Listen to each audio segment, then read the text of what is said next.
Hello. Hello there. Hello. Hello?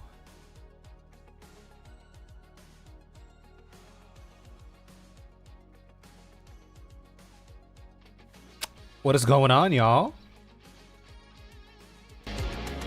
Oh. Hopefully that's not too loud. Is that too loud? Turning it back down. That was quite loud. What's going on, everyone? What's going on, Kai? What's going on, Gaby Man? What's going on, H2O? What's going on, BLM Master? What's going on, Sam? What's going on, Eric?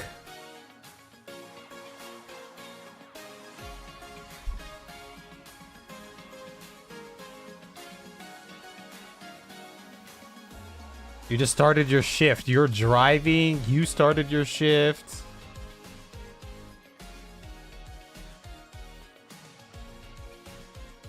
What's going on, Mordecus? What's going on, Xur? The man, the myth, the legend. What's going on, live? The moon seems a bit off today. The moon is very pretty.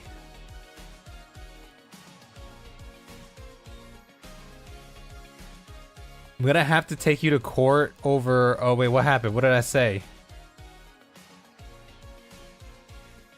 Which one was that? Oh, I think I know. Oh, it had to do, sexual deviant. That's what it was.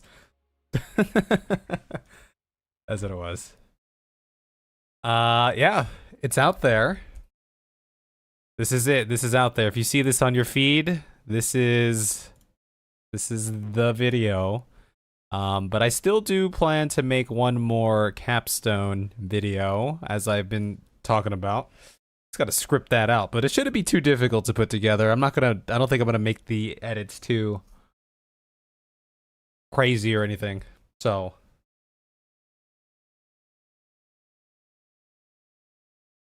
Yeah, that's a great question. What are we gonna look at today? I definitely want to start with some lore again. And then someone did comment on the latest video some interesting sounding things. I guess so. Like a lot of people have suggested some lore videos to watch, but which clearly I don't have that experience with those videos. But the Vatividya one seems like a good balance because it's like digestible, presented well, and they're not like an hour long. You know, not all of them, at least. I guess what I'm looking for is a nice...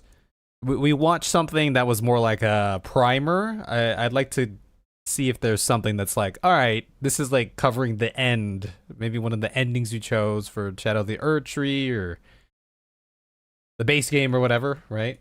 So there was that. And then someone commented... What was the one? Someone commented an interesting sounding one. 50 things you didn't know about... 50 things you didn't know about Elden Ring. By It's CB... Oh yeah, this is short. This is good. Okay, I'm gonna get that one on cue. I haven't seen any more lore videos. No, this is the second Elden Night that we've had since the first Elden Night.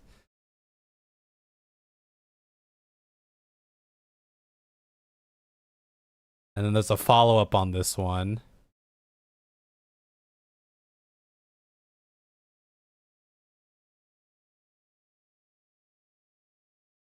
Elden Ring's most used... This is from La Rupertine. Elden Ring's most used mechanics are a trap. Alright, these ones look short and sweet. Yes. So we can have those in the queue in the back.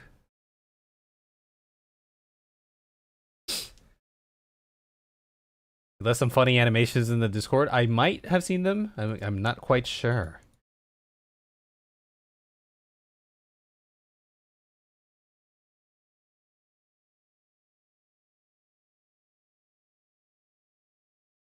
When every NPC is a main... Oh, wait, there's some other stuff that...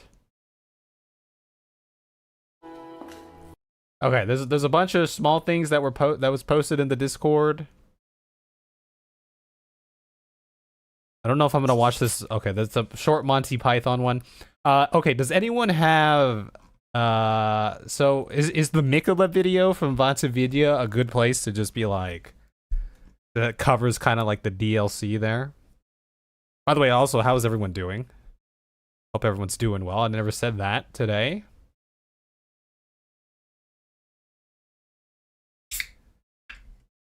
I'm gonna have a Modelo. Little Modelo here.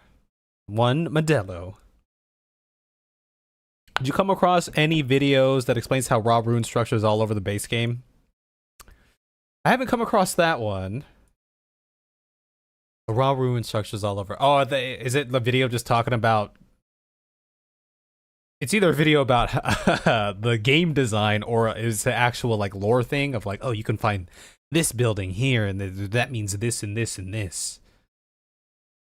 Okay, let me look at the Vatsavidya Miquella thing here. The lore of Elden Ring slumbering god. The lore of Miquella. Or should we, there's a lore revelations and shadow of the Erdtree. Should we do that? There's two of them right here. They both seem like they could be pretty good, huh?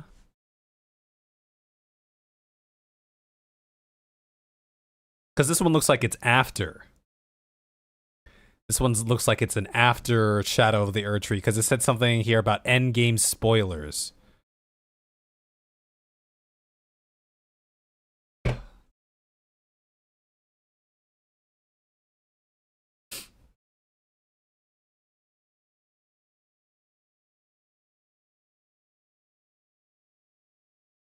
Femboy the origin. All right, we could do the Miquella one. Let's do the Miquella one. I'm gonna get this ready to go here. Okay. No popcorn for me today because I'm a little bit over my calorie limit with this.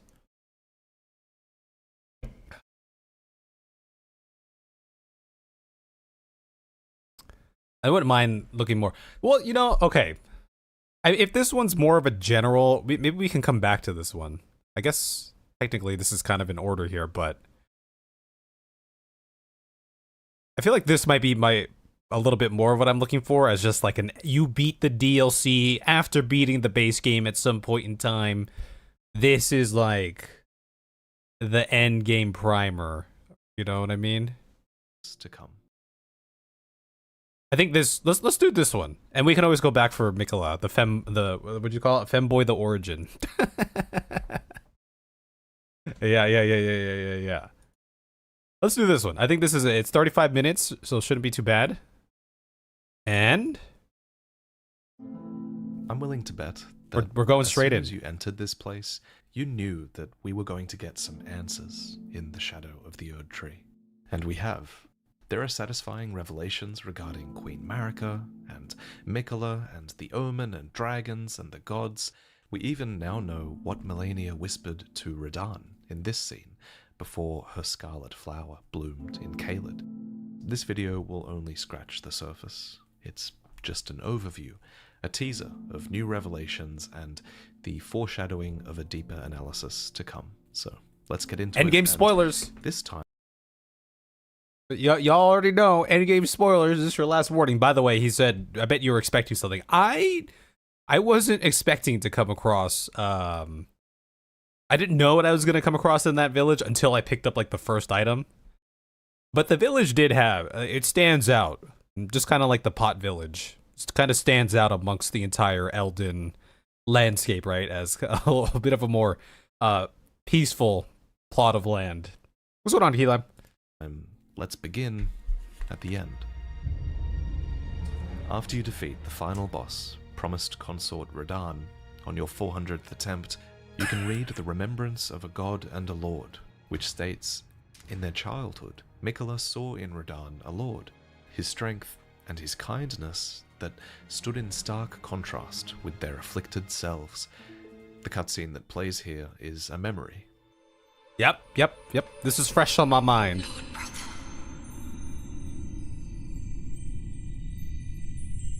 I'm going to be a god. I thank him for boosting the audio on this because it was very quiet.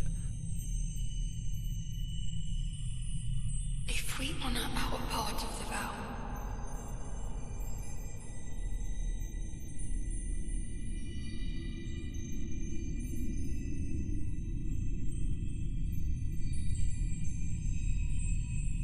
promise me you'll be my consort. And then that's the end of the DLC. I'll make the world a gentler place. By the way, before we get into this, I don't know if you guys saw my... And so, Let me get it off of the Fade to Black screen there. I don't know if you guys have actually gotten a chance to go through my video, but I kind of just talked about a little bit about my general thoughts about the whole Miquella plotline. What's going on, Graga, by the way? The Frenzied Flame one. Oh, the lore video you're talking about? Perhaps in the future, huh? Anyway, it did seem like Miquella. My whole gist of it is, it did seem like Miquella was of the mindset that what he was doing was the right thing to do, the just thing to do. In his mind, like this, yes, if we do this, we can make the world a better place. I think Miquella 100% agreed to that and was fully committed to that. Which, you know, I guess it's good that it didn't necessarily come out of malice or anything. But Saint Trina, maybe Saint Trina had a good point, right? Because, you know, the whole game we follow Miquella's path, and Miquella abandons his flesh and fears and left eyeballs and armpits and all kinds of stuff to ascend to godhood. And maybe Saint Trina had a point, right? Maybe because Saint Trina said something along the lines of how Miquella was basically becoming, I forget the word again. I said it in the video, but like robotic, like stripped of, right? To obtain Miquella's vision, Miquella essentially stripped everything of himself that perhaps led to him having that vision in the first place. You know what I mean? The reason why people love Miquella, maybe aside the charming, like the actual charm, but maybe one of the things that made Miquella stand out was, and for Miquella to have this grand idea of a peaceful world, was all the qualities that made Miquella. And if Miquella strips himself of those qualities to obtain that vision, you know, right? You get what I'm saying? Maybe that doesn't lead to... Or you're getting rid of the thing that mattered the most. Maybe, right? You know what I mean? Appreciate that, Lady J.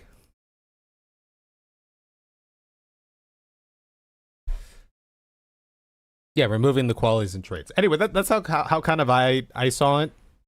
So who knows how it would have went if we had let Miquella just do...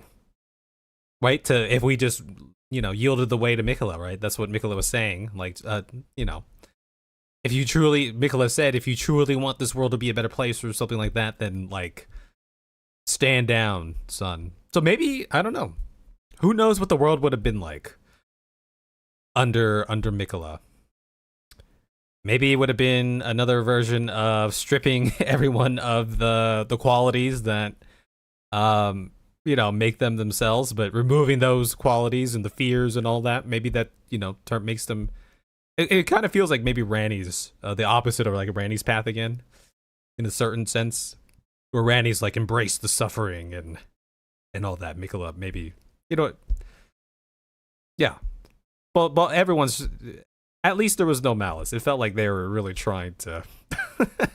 trying to do good by the world here, so... Those are my general thoughts on it. Miquella made his heartfelt wish that Radahn would one day be his king consort. Now, this ending and the reappearance of Radahn has received a lot of early criticism, but I think this encounter does go a lot deeper than some people are giving it credit for. For example, we're hearing about Miquella's side of the By the way, if you played Final Fantasy XIV, I didn't say it the first time I saw this cutscene, but I'll say it now. This reminds me so much of a certain character in Final Fantasy XIV with the braid here and the hair. Anyway. in this scene, and about what Miquella wants. But what about Radahn? What was his part of the vow? What did he want? There is evidence of Radahn being kind, sure, but Also this is a also a man warmonger who celebrates war. Did he truly share Miquella's vision for an age of compassion? And if he wanted to be with Miquella, why did he fight so vehemently against his death in the lands between that would have brought his soul to the realm of shadow with Miquella? But the most chilling thing about this story, I think, is that even if Radahn did want to become Miquella's lord, That's very I bright. can see that side of the argument too, to be fair. But even if he did want that, do Radahn's wants even matter in the face of Miquella? You know, when you look into Radahn's eyes during the whole, like, cutscene here, I know he's, like, you know, reanimated, right? Reborn again via into another body, or, you know, using Mohg's body, right? I wonder if Radahn is, like, all there. Just look at those eyes. Does that say I'm all here? Or is Radahn also just being charmed in a sense, or just the way the ritual went? Is he not fully himself, you know? Let's go to Ortress. All of them acting as if they got along together, but no will of their own. You talking about like these demigods here, or what's going on, Ryan Stone? Hello, hello, hello, hello, hello. Smash or pass Elden Ring Bosses Edition. I'm voting my video to this right now.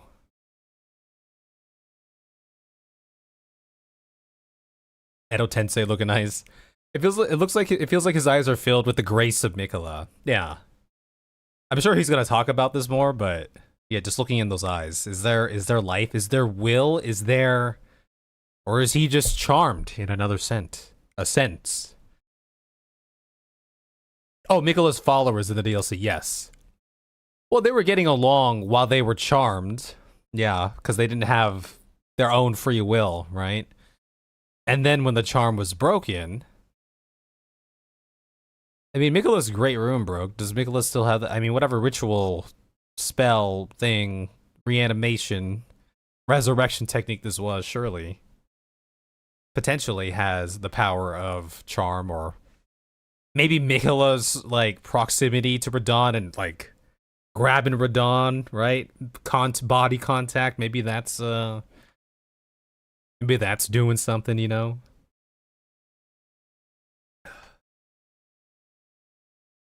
Remember how his red aura turned gold when Miquella arrived in Phase 2?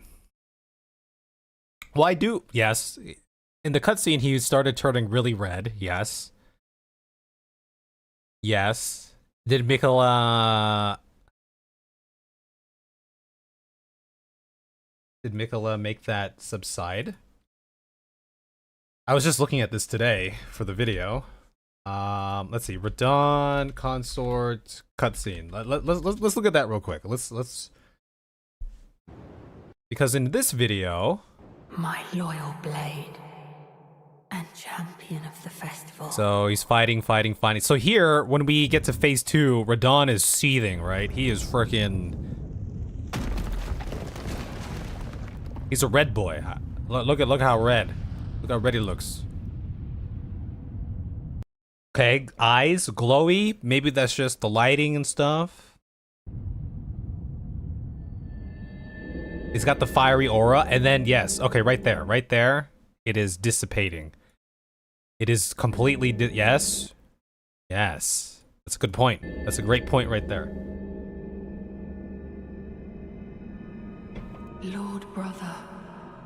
You know, maybe parallels in a sense to, like, because we learned about Marika and Godfrey, and Marika was like, yo, Godfrey, we gotta tame you a little bit, right? You can't be so, right? You know, bloodthirsty warmongering.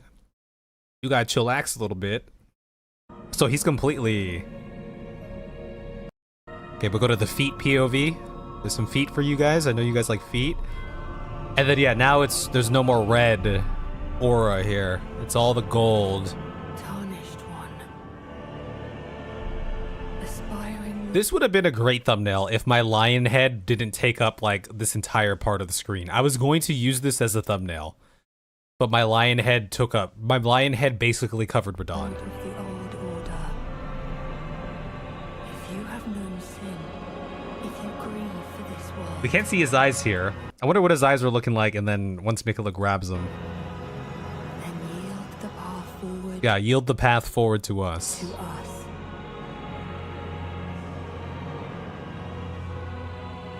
Do I, Miquella? What did we get a close-up of that in the early part here? Just wanted to look into his eyes, you know. I guess we don't really get to see it. Okay, I mean, they kind of look the same. It just looks like there's a little bit of glow during this cinematic part here, but... Or maybe, I don't know. It does look like the times that we see his eyes, there's a glow to them. There's a sheen to them. And then... whenever we see Radahn... Oh, okay, I think it's just the lighting. They look glowy enough, I suppose, right? What's going on, Eagle Beat Gaming? The evil of Miquella is the lack of free will. Sure, he may do it for the good, but taking free will is evil. I mean, that's what it felt like for the, like, you know, the Golden Order path and stuff, right? Because technically, free will was sapped by following the greater will, right? And there's no free will, there's only the greater will. But yeah, I suppose Miquella's path was something along those lines. You take it as Radahn is under his control and fighting him almost reawakened. I like that theory. I like that thought. The fact that he turned red, he was getting angry, he was turning red, the aura was coming out, and then it dissipated into the white, you know?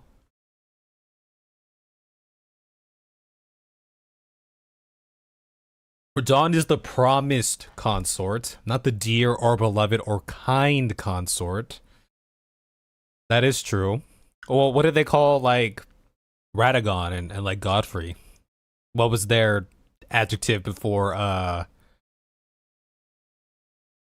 the consort title?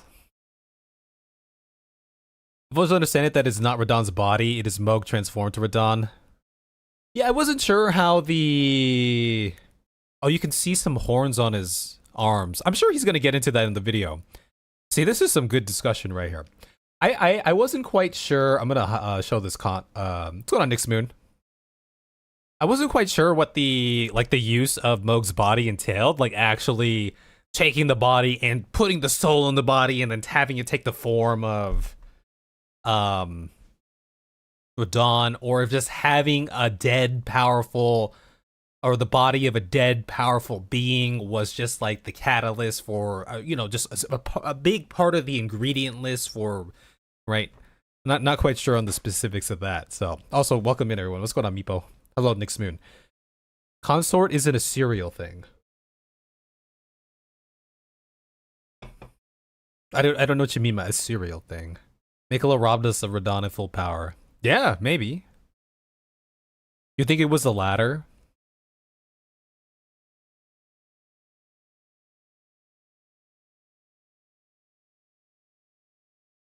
Oh, a sexual thing. Oh, I got you. Yeah.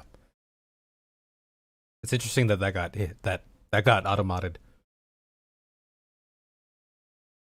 Yeah, I in my mind it was more of, you know, having the cadaver of a dead powerful being that was once filled of perhaps a similar robustness of energy of aura to Radahn was like not necessarily shaping that into Radahn's, or maybe in some alchemical way. But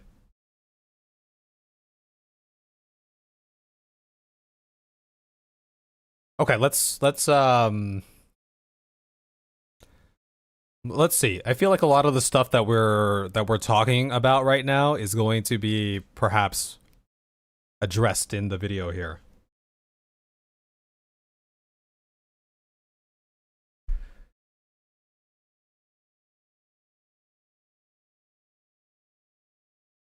The scroll we gave, yes. The ingredients are you need a god, a lord, and a vessel. Oh, okay, so they use the word vessel. Okay. That implies a lot, right? Vessel. What if Radahn agreed, but not the version Miquella wanted?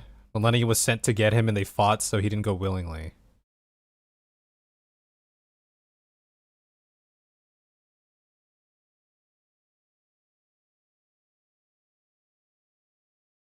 You want closed captions? I don't know how accurate they are. We can see how accurate they are. Sometimes they're completely like inaccurate. So, though for a big channel like this, maybe they're as we speculated useful. long ago from items And like accurate. the bewitching branch. Miquella has it looks accurate. It looks like someone went in and like capitalized bewitching branch. So power of enchantment over others. He has the power to steal hearts. Literally, if you are embraced by him twice in the final fight, it happened to us your twice. Heart is stolen, and it's like a part of you dies. That happened to us twice in the fight. Old order. Let us go together. This effect can also be seen in Miquella's faithful band, who overcome their differences and shortcomings to fight for Miquella's cause, until Miquella's enchantment is broken, and they turn at each other's throats. And what makes Miquella a fascinating character is that I just want to look at that shot because I tried to get a shot like this for the intro. I'm assuming, okay, whoever's doing it is like either talented or maybe they had someone like step in to play the character. It's hard for me to get these shots on my own because then I have to set up the camera path and then move my character. Anyway, this is a cool shot. I try to get something like this. I don't think mine looked as good. I didn't use it, so probably didn't look as good. Do I have it real quick? Let me just see.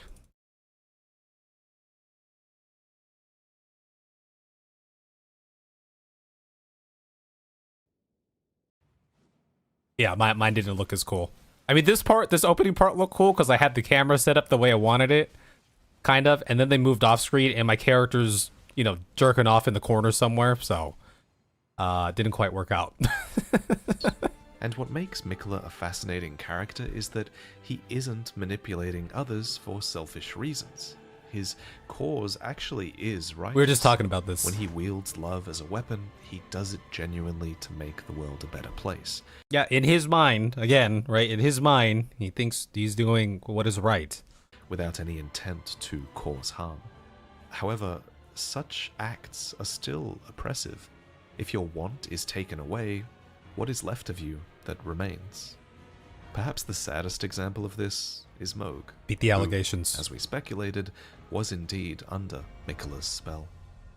By the way, another question, or one of the things that Eric, your comment made me think of. What if as a kid Miquella had charmed Radahn and made Radahn promise or whatever the vow was? You know what I mean? That was another thought I had. In an attempt to free Lord Mohg from his enchantment, I challenged tender Miquella, only to have my own heart rather artfully stolen. I knew not how weak I was. I believed that with sufficient mastery, even an Empyrean would be within reach of my blade. I could not have been more mistaken. Miquella the Kind is a monster, pure and radiant. He wields love to shrive clean the hearts of men. There is nothing more terrifying. In the specimen Unsbox, my storehouse, boy. you can find the secret rite scroll, which details the secret rite by which Miquella will ascend to godhood. It reads, "A lord will usher in a god's return, and the lord's soul will require a vessel." A vessel, yes. Ansbach reveals Miquella's plans in That's full. a good word. This is After Lord Mohg's important word. slaying at his dynastic palace, it appears his body has been absconded with and taken straight to kind Miquella. As if using Lord Mohg to gain entrance to the land of shadow were not enough, he plans to use his corpse as the vessel of his king consort. He has forsaken Lord Mohg's soul. He desires only his empty shell. In your fight with Radahn, you might have noticed the horns sprouting from his gauntlets and his tendency to perform blood See? attacks sprouting from. These are little details that I wouldn't have noticed, especially in the moment, right? Wow, look at that. Yes. Yes, indeed. his gauntlets and his tendency to perform blood flame. Also, attacks. yeah, there was this.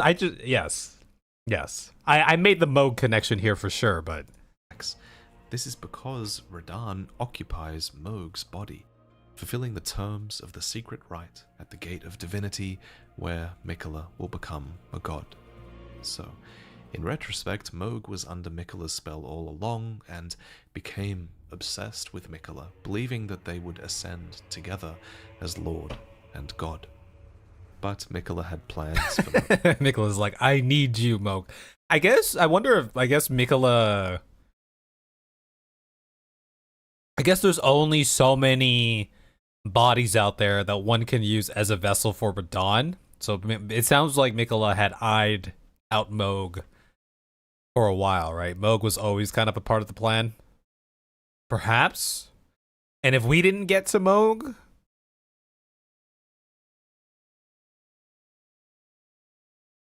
someone would have, perhaps? That was the plan?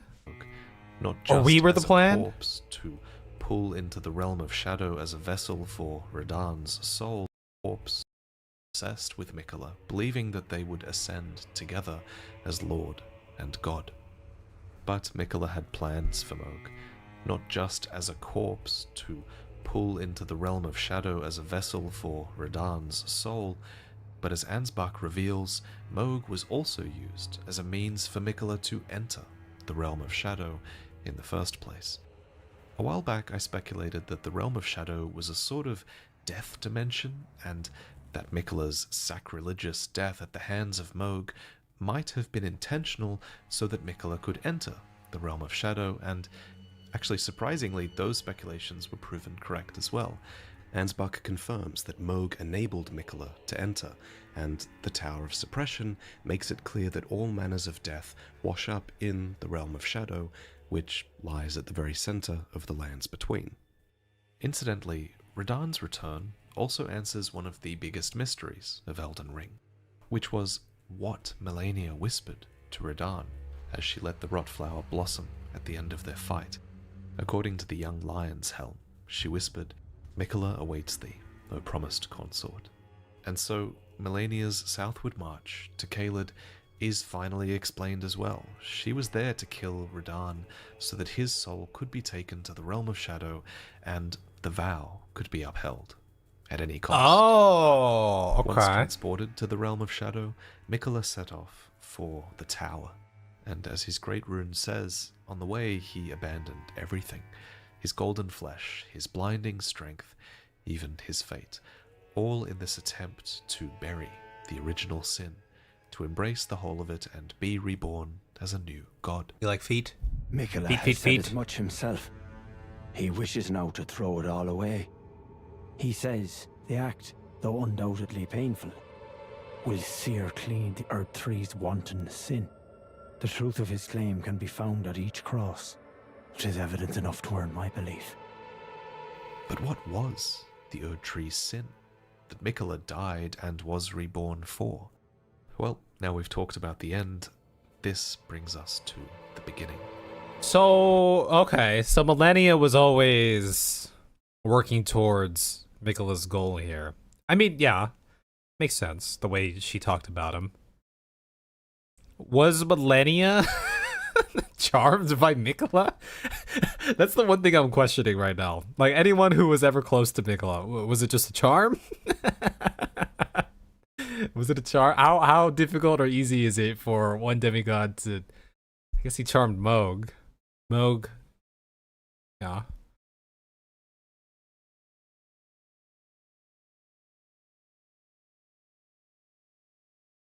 I wish we could rewatch cutscenes in this game for sure, yeah.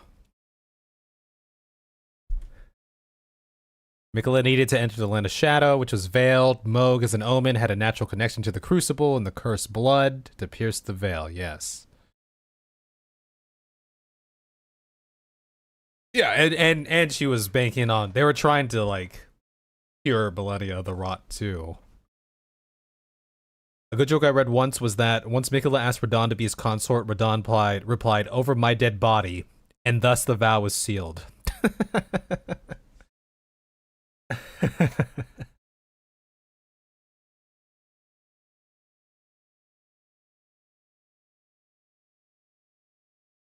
I mean, I suppose if... I mean, curing millennia... I know there was like Miquella's needle and all that, and there was the whole thing with the needles. Was it basically... Was ascending to godhood like... This is how I cure you? If I can ascend to godhood, I should have the power to cleanse you. I guess, right?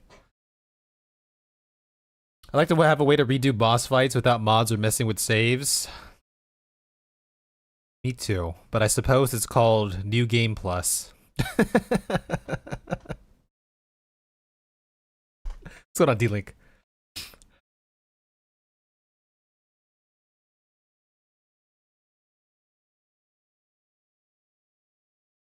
Yeah, I wonder how curing millennia fits into the grand scheme of ascension to godhood and making the world a better place. Miquella the Kind spoke of the beginning. The seduction and the betrayal. An affair from which gold arose. And so too was Shadow born.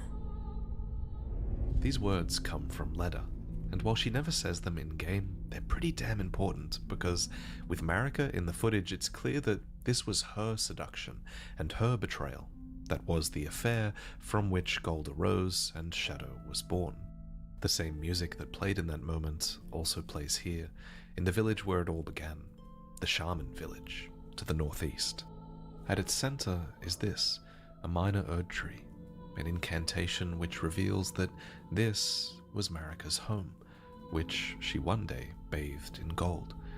So, Marika's home was a shaman village, the implication clearly being that she herself was a shaman. Stuffed This into was a likely jar. A matriarchal society of other Numan women, though that's perhaps speculation better left for another video.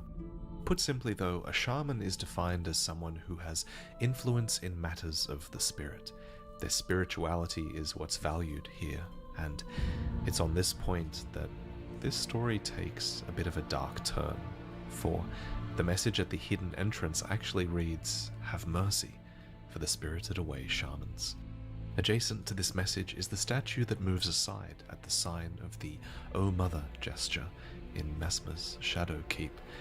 This emote is a clue to the truth, and it actually leads us all the way down here to where the "O Mother" gesture can be found. This dire place is called Bonny Village, and a phantom at the whipping hut here elaborates on just who the shamans were, or rather, the value they had. He states, "For pity's sake, your place is in the jar.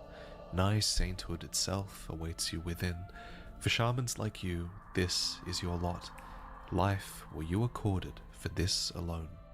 So the shamans, in the words of their abusers at least, were accorded life for a singular purpose, and that was to be stuffed inside of jars with others. A nearby whip, bestrewn with rotting, misshapen teeth, elaborates on how and why it was used on the shamans. For one, it states that the pain it inflicts was used to encourage their obedience, but additionally, it says that as their wounds ripen, they grow inflamed and ooze pus, and the flesh of shamans was said to meld harmoniously with others. So it is that the shamans stuffed into jars become this living amalgam of beings. I guess that makes sense. Think of like a matriarchal society. Like these were all women, right? That we saw stuffed in these jars, at least when we got to go look at them when they weren't so close to grabbing me or killing me.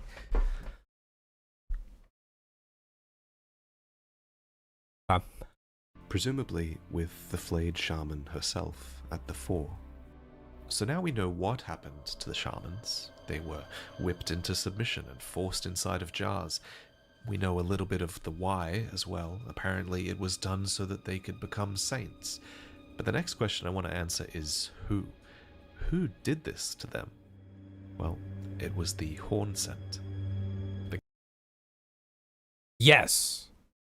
Yes.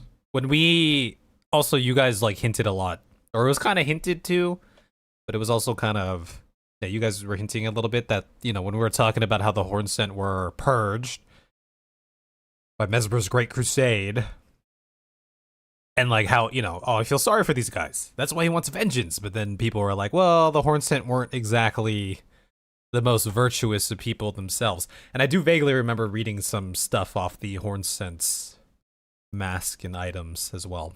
My favorite demigod, Joe, is Millennia. Let's go Millennia. Or Radahn. One of those two. Caterpillar mask, worn by Hornsent himself, reveals that it was a ritual implement of the greater potentates of Bonny Village, which is this very village where we just... But didn't we learn... Weren't the horn scents all about Golden Order fundamentalism as well? I thought that was like a big thing for them too, right? Which maybe implies that in that shaman village where Marika was, like, of course she wasn't doing the whole, you know, Golden Order thing yet. So they weren't of the Golden Order, and I think he said they were Nubans or something, right? Discussed Perhaps the evidence of the shaman's abuse. It goes on to state that the mask was used to ward off thoughts of impurity, doubt, temptation, and other wickednesses one is vulnerable to while absorbed in divine ritual. And man, if you need to ward off thoughts of doubt and wickedness while you're stuffing flayed people inside of jars, maybe what you're doing is just straight up wrong. I'm starting to understand why Marika purged the realm of shadow with fire. It's as Letta said. Okay, you know what? That actually, I mean, if we're just thinking about it as like, you know, base level, simplest of terms, Marika is from, that makes so much sense. Marika is from the shaman village. The Hornsent are taking the shamans, the people of this village, stuffing him into the jars. Once Marika's in power, she's like, I'm burning this bitch down. At the surface level, it feels so clear, right? That totally makes sense. I didn't really connect those ideas, though. They were never saints.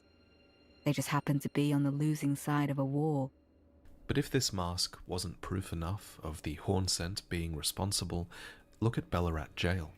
It's below Bellarat itself, which was the settlement of the Hornsent, and to this day the innards and the shamans remain, with the shamans offering. That does make sense, too. Now that I'm thinking about it, it's underneath Bellarat. Bellarat seemed like a Hornsent village, and they have a Bellarat jail, and it's filled with this. I just never really... The ideas were there in very broad strokes. I guess I just never connected the dots, or, you know, really, like, had that aha, yes, sort of moment. Then why did Marika abandon Messmer? That was something that I was always wondering, and I had assumed maybe it had something to do with the snake. The wrathful snake that maybe once Marika set Messmer upon that path, she saw that there was no coming back for him. You know, maybe at some point, you know, when she had sealed that, whatever, right, the snake inside, that it was controllable, but or something along those lines, and then maybe upon experiencing this war, it just became uncontrollable or something like that. That's my thought. So offering their prayers to the innards of the great jars, such that they might be reborn one day into sainthood. But what is sainthood? Well, it's never explained directly. I do have some ideas, but they might have to wait for another video. What we do know is that the Hornsent were obsessed with... Screw these guys, by the way. And forcing the shamans to achieve sainthood was likely one. And Hornsent were... obsessed with invoking divinity. I was speaking over him. I was just saying, screw these guys, because these guys were just freaking sniping me from a million miles away. Obsessed with invoking divinity. And forcing the shamans to achieve sainthood was likely one facet of that. So, it's the Hornsent that we need to discuss next. The Hornsent are an extremely ritualistic people. with swaths of their culture devoted to spiritual research and invoking the divine. And one of the most sacred things to them is the crucible, which they have to thank for their tangled horns, which are considered an evolutionary gift. If you didn't know, the crucible has been long established as this primordial form of the Erd Tree, a blending of life that became the Erd Tree's primal vital energies. And apparently, it originated in the place that became the Realm of Shadow. This becomes quite... I'm gonna just... It became the primordial form of the Erd Tree, a blending of life that became the Erd Tree's primal vital. Blending of life that became the Erd Tree's primal vital. I mean, we learned this in the other video that we watched. Blending of life that became the Erd Tree's primal vital energies. Okay. Yeah. Vital energies. And apparently, it originated in the place that became the Realm of Shadow. This becomes quite clear thanks to Devonia, who is the longest serving of the Crucible Knights. He was looking for the origins. According to her helmet, she quested in search of the Crucible's origin and departed from the lands of the Erd Tree alone. Another item we can find that's a clue for the Crucible is Spira, an incantation for a spiral of light. The spiral, it says, is a normalized crucible current that, one day, will form a column that stretches to the gods. Maybe it's no coincidence that the White Tower of Ballarat is a spiral, nor that it culminates in a divine gateway that is a column of the dead stretching to the gods. Okay. There's also trees that include symbolism there, yeah? I digress, I'm getting off topic. Back to Marika, because at some point it seems Marika rose to prominence within or adjacent to this Hornsent culture. We can kind of infer this because Hornsent refer to Marika's eventual purge as a betrayal, and something can only really be a betrayal if you were aligned with them in the first place, right?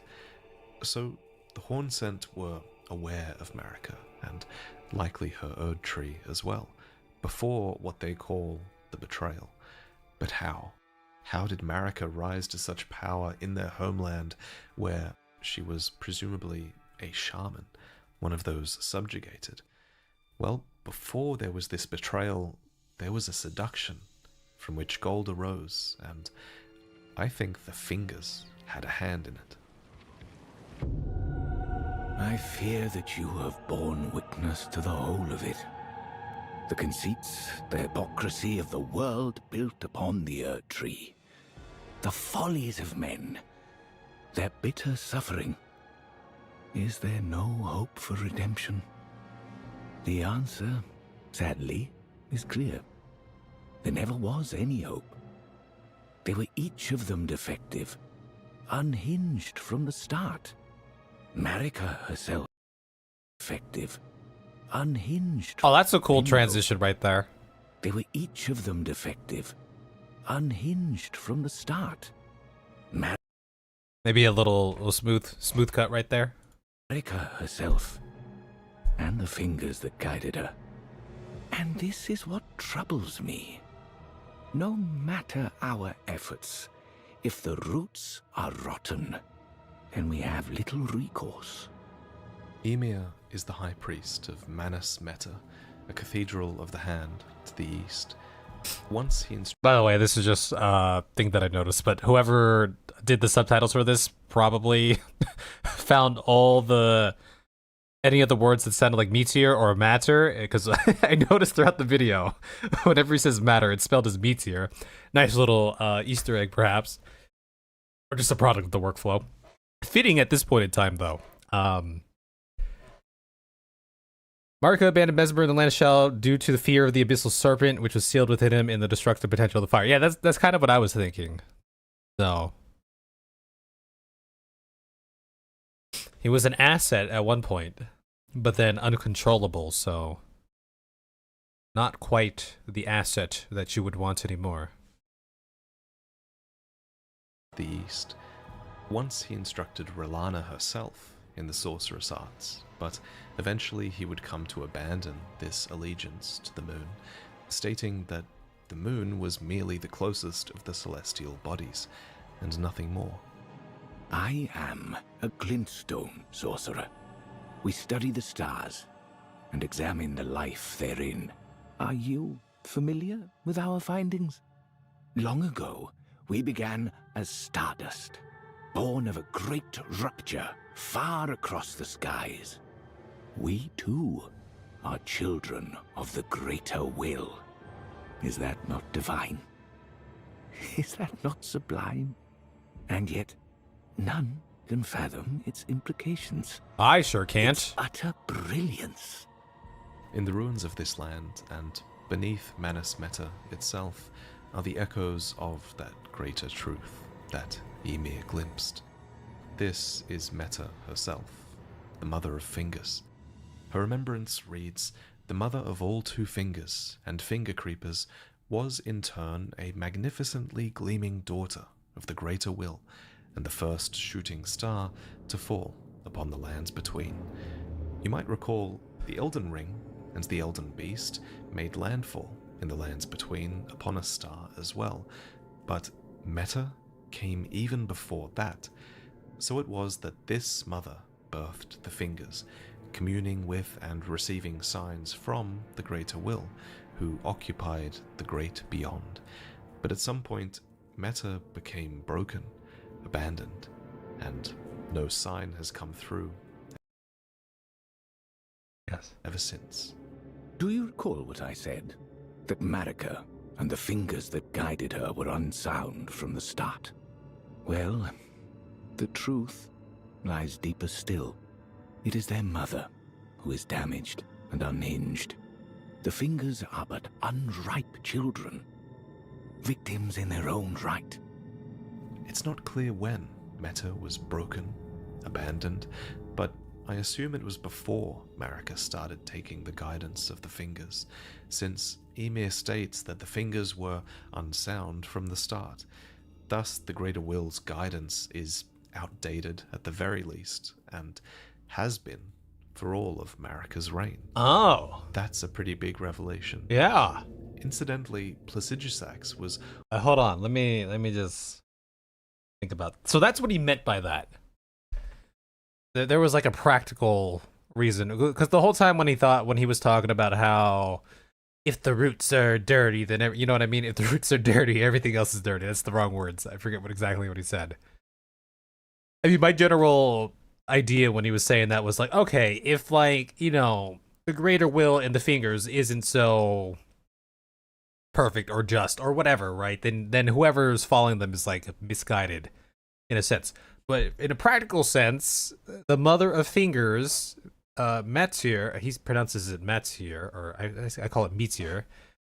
Yeah, lost contact, right? And we kind of discussed that the two fingers went up like this, as if it was acting like trying to, you know, use its antennas to receive contact again. So they just lost all communication and instruction from the great beyond, the greater will.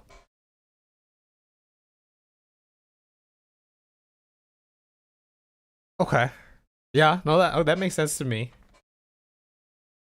Ymir was definitely interesting, an interesting character. Definitely unhinged and hinged in many respects, but he did give birth to some finger babies. And I just want to remind you all again that best time to strike your opponent is when they are giving birth, right? And that's how you achieve victory, so. I don't think it's mentioned in this video. You're a fan of the theory that the Finger Slayer blade you find in Nokron and gives to Ranni was originally used against Meteor.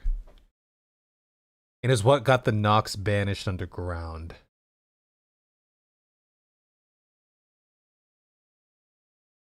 Let me pull up the...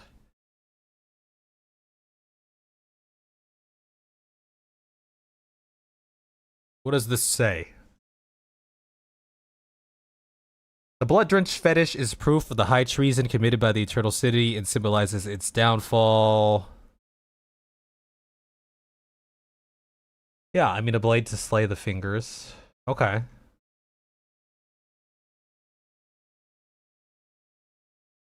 So you're thinking that's why they were banished underground. Okay. I'm trying to think back to what else I remembered of the Nox. Weren't they... There was something to do with the stars with them, I thought, as for why they got banished, I think. Or there was, are they related to whatever city was obliterated by one of the falling stars? Is that related in some way? I'm making that connection for some reason.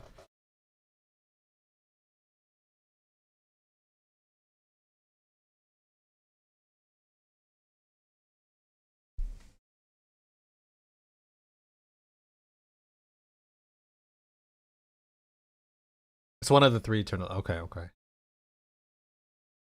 Oh, it said that's Meteor's wound. Meteor wounded. Oh! I thought you were talking about. No. I thought you were talking about Ymir and how he was birthing, which I don't remember the specifics of. That makes sense. Yeah, I could. Okay, yeah, perhaps some more evidence right there. Right, this over here, this gash of sorts. It is. Yes. Yeah. No, I could totally see that. Right.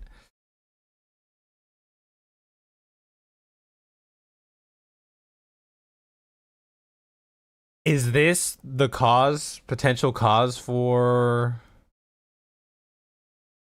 why Meteor like malfunctioned and couldn't reach the greater will anymore? This wound that was wrought here? Taking the guidance of the fingers, since Ymir states that the fingers were unsound from the start. Thus, the greater will's guidance. Guess it depends on when that happened, outdated right? At the very least, and has been for all of Marika's reign. That's a pretty big revelation. Incidentally, Placidusax was also Elden Lord before Marika, and he was abandoned by his god as well, so maybe things became broken around that time. Lots of speculation to be had there.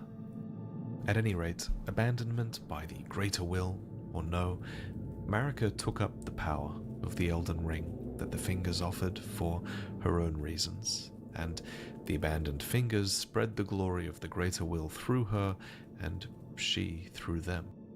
Another important item on this topic is the ancient seed talismans that can be found, which depict the two fingers around an Erd tree seed. They had a hand in the birth of the Erd tree. All this while, the fingers claimed to be envoys for the greater will, but that's a lie. The greater will is gone. The fingers are alone, operating on outdated guidance. This is something that many characters suspected, but most characters in Elden Ring assumed that this happened around the time the Elden Ring was shattered. It's a revelation that the fingers have been broken for a really long time, and so the Tarnished too is alone, following this guidance of grace that now likely only belongs to Marika herself, if anyone. And Marika might have played friendly with the Hornsent for a time, but eventually she had what was surely vengeance when the Hornsent were purged, subjugated, and betrayed. The Realm of Shadow became this disconnected domain of death, and the Shadow Tree that looms high became the realm's symbol of abandonment, not grace. Before she left, Marika bathed the village. Okay, I'm just still taking in that the revelation that the greater will outdated guidance, as he likes to put it. Finger Slayer Blade. Sam is saying if you look closely at it looks like a fucked up version of the sword the Elden Beast makes out of Radahnn's corpse.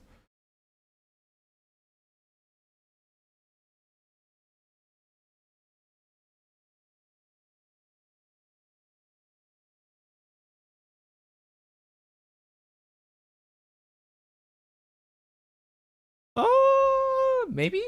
Apparently this is the sword. Is this the sword Is this the sword?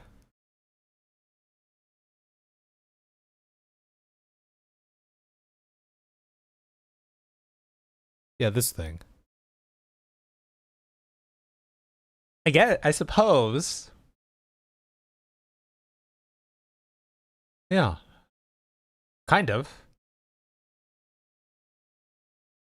If you really look into the details here, maybe it's looking all twisted and stuff, right? Going up the curves here. Perhaps that's a topic for one of these other videos, but did we ever learn what god... I'm gonna... Maybe I missed it, but what god, or was Placidusax following the greater will as well, or was he following some other will? Some other outer god?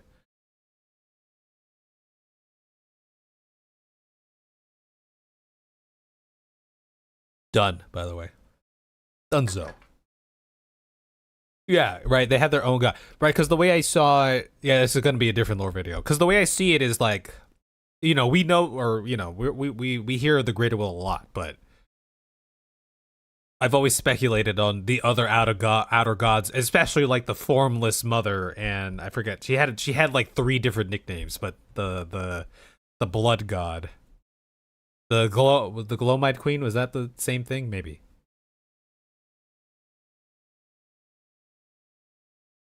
One Modelo slain, only one Modelo for the night, though.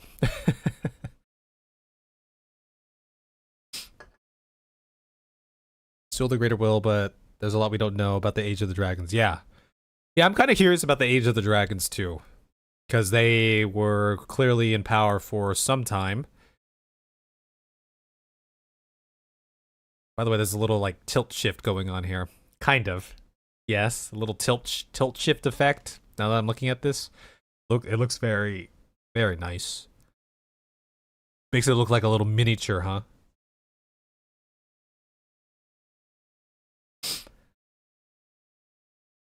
Oh yeah, the Glowmite Queen was something else. Yes. Yes, okay. You love tilt shift? I like tilt shift too. When I see it, I'm like, oh, it's tilt shift. The greater will doesn't care who follows them and what their ideology is, as long as someone does what they want. Well, I suppose in doing what the greater will wants, it becomes the greater will's ideology. Right, but speak of, you know, the way the greater will is described, or these outer gods are described, are kind of like ephemeral beings, but then... What if it's just some dude? What if it's just some dude or dudette sitting up there? It is like, you know, calling his service provider, being like, hey, I lost contact with my fingers on Etheris, or whatever this world is called. You need to fix this. It's been a millennia. This is important I work from home. This is important for my work. You know what I mean? What if it's just some dude or dudette up there? And then you have the blood dude or dudette out there too, who's doing bloody things and trying to impose their blood will. Also, I forgot, Twitch went on banishment. Let's take a quick 2-minute, 3-minute breather. Twitch already did their banishment, but we're gonna come back in a hot second. Yeah, blood for the blood god, blood for the blood dude.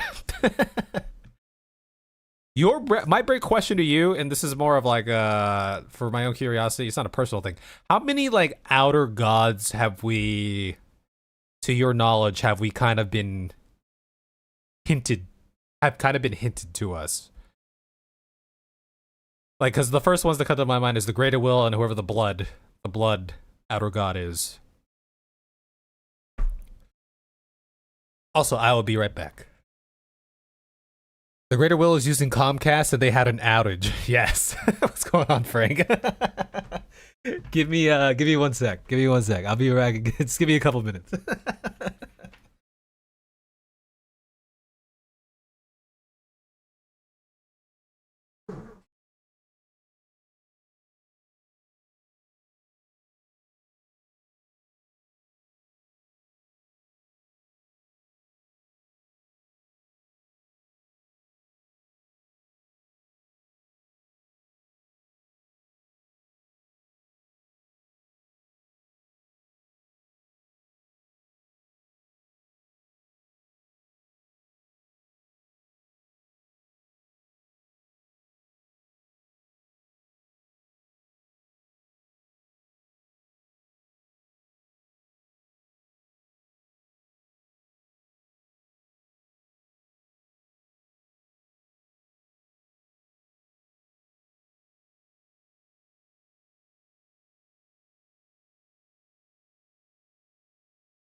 3, 4, 6 or 7? 6, 7? Is that still a thing? Guys, is 6, 7 still a thing? You tell me. 6, 7? What's that? What's going on, Giga Beef? 7? I mean, like, is there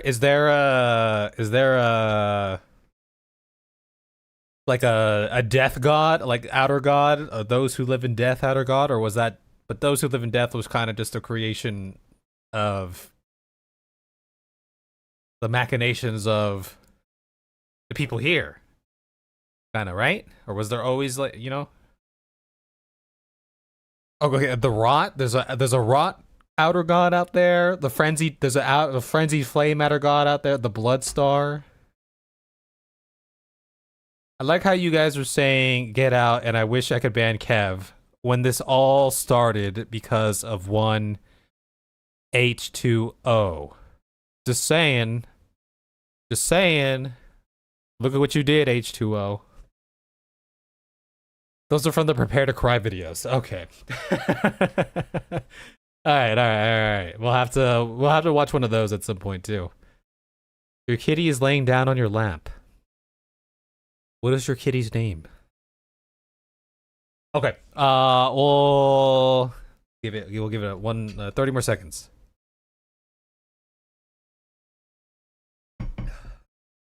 This has been insightful so far. I feel like there's some like obvious threads, or maybe not so obvious, but threads that like he's connected, and I'm like, yes, that makes like complete sense of why this was this way. Tilt shift. Joey the cat. You should get a kangaroo. Call it Joey.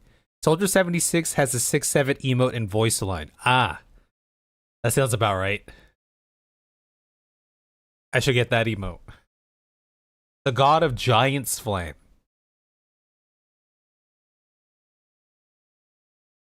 Who was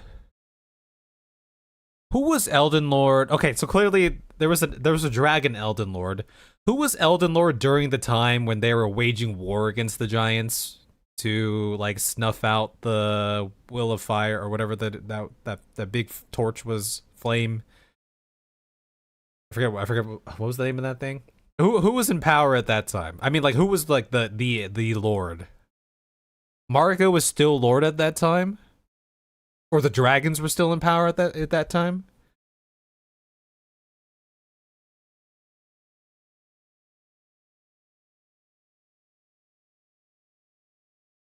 I don't think Adele's an outer god.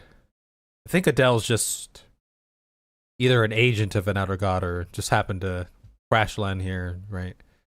Oh, Godfrey was the Elden Lord at that time?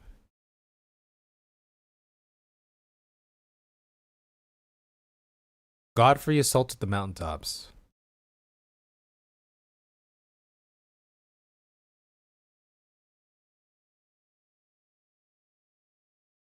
Okay, so that faction was still in power, and the giants were trying to either usurp it or something.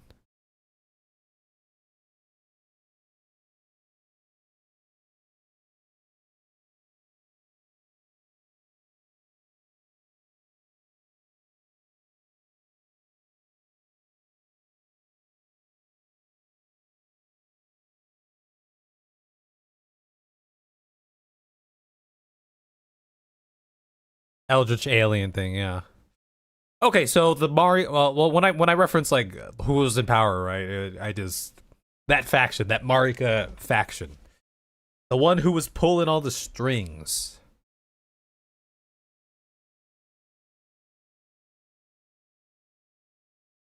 There's one line of dialogue you missed from Melina and the mountaintops because you took the frenzied flame. When I accidentally took the frenzied flame, but I did it out of a good heart of hoping to just destroy the frenzied flame, which I believe mentions Godfrey's crusade against the giants. Okay, so they were just trying to keep the power. Of her home in gold, placing a small illusory tree that restores the health of those nearby. She did this knowing full well if the abandonment, not grace. Before she left, Marika bathed the village of her home in gold, placing a small illusory tree that restores the health of those nearby. She did this knowing full well that there was no one left to heal. Then she left, never to return. Not even for her son, who she left behind to endlessly enact her subjugation of the realm of shadow. So, next, let's talk about Messmer, the Impaler. The Impaler! As anticipated, Messmer is entirely loyal to his mother, who is Queen Marika. His armor reveals that, on his mother's wishes, Messmer made himself a symbol of fear, undertaking the cleansing crusade she desired. And, in the end, all those stripped of the grace of gold would perish. In the embrace of Messmer's flame. To this end, he had his Black Knights, Fire Knights, and common infantry, not to mention the carrion. By the way, I was in hearing Messmer's voice again, trying to think, but his voice reminds me of some actor. I know that's not descriptive, but it really makes me think. I can't picture them in my head or the character right now. But the voice, who's the voice actor? It's probably not the same person, but who the heck is it making me think of? I'll have to get back to you on that. Forces who followed Radahn into war. On Ottoman, he had his Black Knights, Fire Knights, and common infantry. Not to mention the carrion forces who followed Radahn into war on Messmer's behalf. So it was that the Hornsent were purged in a war without end. A phantom at Castle Ensis bemoans, "O Marika, I beg, embrace your child, and give us a sign. How long must this holy war stretch on?" But Marika never returned, testing their faith. One phantom even raises the possibility that Messmer himself has been abandoned. And he has. The final straw for him is when you, a tarnished who would become Elden Lord, arrives at his doorstep.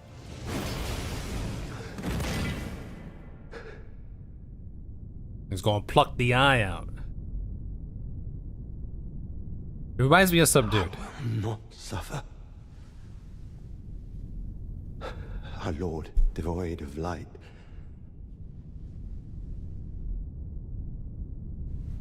For some reason, I want to say the voice at certain times reminds me of the one Game of Thrones dude, the Ramsay guy. But I don't know if that's. I'm trying to imagine his voice. That's what came to mind. Anyway.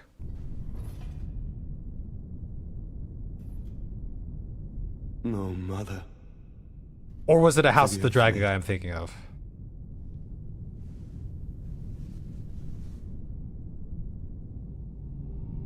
Pluck. Terry Crews, yeah. That's what I'm thinking of.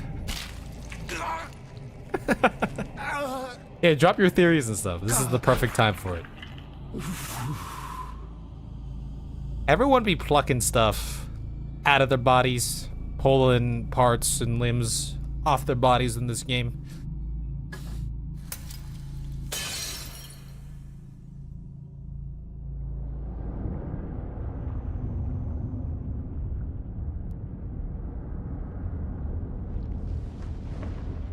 Yeah, Ramsay Bolton was one of the names that came to mind.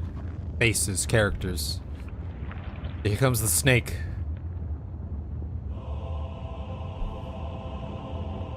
Gilbert Gottfried. Tarnished. Oh, this was a cool cutscene. Wilt thou be taken in the jaws? Okay, but then when he, gets really bassy, like this, not so much. When he sounds more pompous and lighthearted, or kind of whimsical. That's what I was thinking of. Of the abyssal serpent, shorn of light. Like his siblings, Messmer was born cursed. In fact, the game likens his curse to Melena's, who is heavily implied to be his younger sister. I need Melina lore and stuff because I was always curious about Melina, and also there probably wasn't too much left, but to fill in the blanks of when Melina abandoned me and our 3 youngest children together, she just up and left us for no good reason, you know? Messmer, too, it is said, bore a vision of fire. We learn this from the item Messmer's Kindling, which describes the fire that endlessly burns within him, a dark thing, eaten away at by a wicked serpent.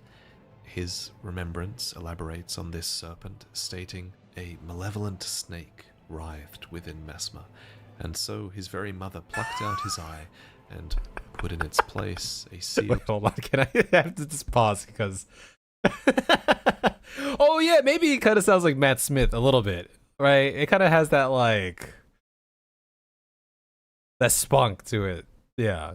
Also, I'm just laughing at poor Messmer. He got jealous his snake was smaller than Rykard.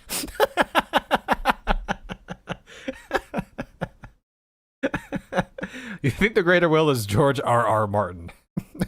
Wiener, wiener, wieners, wiener, wiener. Have you guys seen that?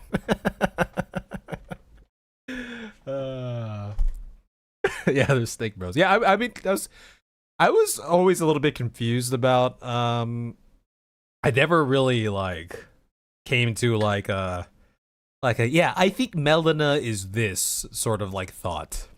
You know, she was always, like, so obscure to me. Of grace.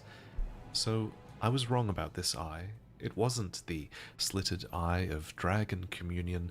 Instead, it was Marika's seal of grace. Yes. Holding back something terrible. The description continues to state that even with this seal in place, Marika's fear compelled her to secret away her child within the realm of shadow, hidden away, keeping company with the original sin, and a hatred that would not be confined. There's so much more to say about this base serpent and the dark fire. There's so much more to say about Messmer. We even learn from Gaius's remembrance that Messmer was an older brother to Radahn, meaning Messmer's birth, and thus the birth of Melina as well, likely would have arrived much earlier in the timeline. And there's a ton of curiosities with Messmer's knights as well, some of whom were loyal. By the way, these guys were complete assholes. These guys kicked my ass. Some who were disloyal, and some of whom occupied this space of reluctance in between. But those stories are better off in other videos. In the interest of moving on, there is one last thing I want to talk about with Messmer, and it's that in the cut dialogue, Messmer notes that Miquella has spoken of us to him, and indeed we do know that Miquella did come through this shadow keep, divesting himself at the crosses all the while, which brings us to our next topic, Saint Trina. Yes? Each cross of Miquella is a piece of himself, marked with his great rune, arms, an eye, flesh. But there's a couple of crosses in particular that I remember as a part of what was an extremely chilling moment. As you progress along the coast towards the fissure, you notice that Miquella has divested himself of his doubt and vacillation. Without these things, he was free, it seems, to abandon something that was very dear to him. And inside the fissure, at what is perhaps the deepest part of the land in the realm of shadow, we realize that Miquella has actually... Oh yeah, the love! Yeah! His love. A phantom says, "Kindly Miquella, I see you've thrown away something you should not have, under any circumstances. How will you... this is great. This is a great... Yeah. How will you salvation offer to those who cannot be saved when you cannot even save your other self? Yes. Yes, this means more to me after completion of the game than when I had... I mean, it made sense in the same way, but I was thinking about it a little deeper after beating the game. Salvation offer to those who cannot be saved. when you could not even save your other self. His other self, his love, his fate, was Saint Trina. So to Miquella, who was one of Marika's kin, having a second self is nothing new, really. We've now even learned from the shamans that their flesh melds harmoniously with others, after all. Actually, the fact that Saint Trina was able to be discarded might even suggest that Radahn could have become divested from Marika in a similar way. But Miquella's other half was truly special, and she was renowned for granting peaceful sleep to many in the lands between, which I imagine would have been very much appreciated in this land that's filled with the weary undead. Did we learn that in the moment when we were playing the game, that Saint Trina was like Miquella's other self? Was that a thing that we learned? Probably did, and I just forgot, but... So, Saint Trina naturally had many followers, and perhaps at the fore was Tiolier, whose obsession with Saint Trina returns almost immediately when Miquella's enchantment finally... By the way, that was a top tier moment in the game when the charm breaks and everyone... Because I had no idea. I had no idea that they were charmed. I was like, oh, this Miquella must be like a great person, right? So when the charm shattered and everyone comes to their senses, I'm like, oh shit, things are getting real. I'm feeling rather lost, haunted by memories of St. Trina. Her visage, her scent, the lure of velvety sleep. Would kindly Miquella chasten me for falling for St. Trina, while knowing that she was the discarded half? The problem is, I simply cannot help it. I would sacrifice everything just to gaze upon her one last time. Hey, this guy was...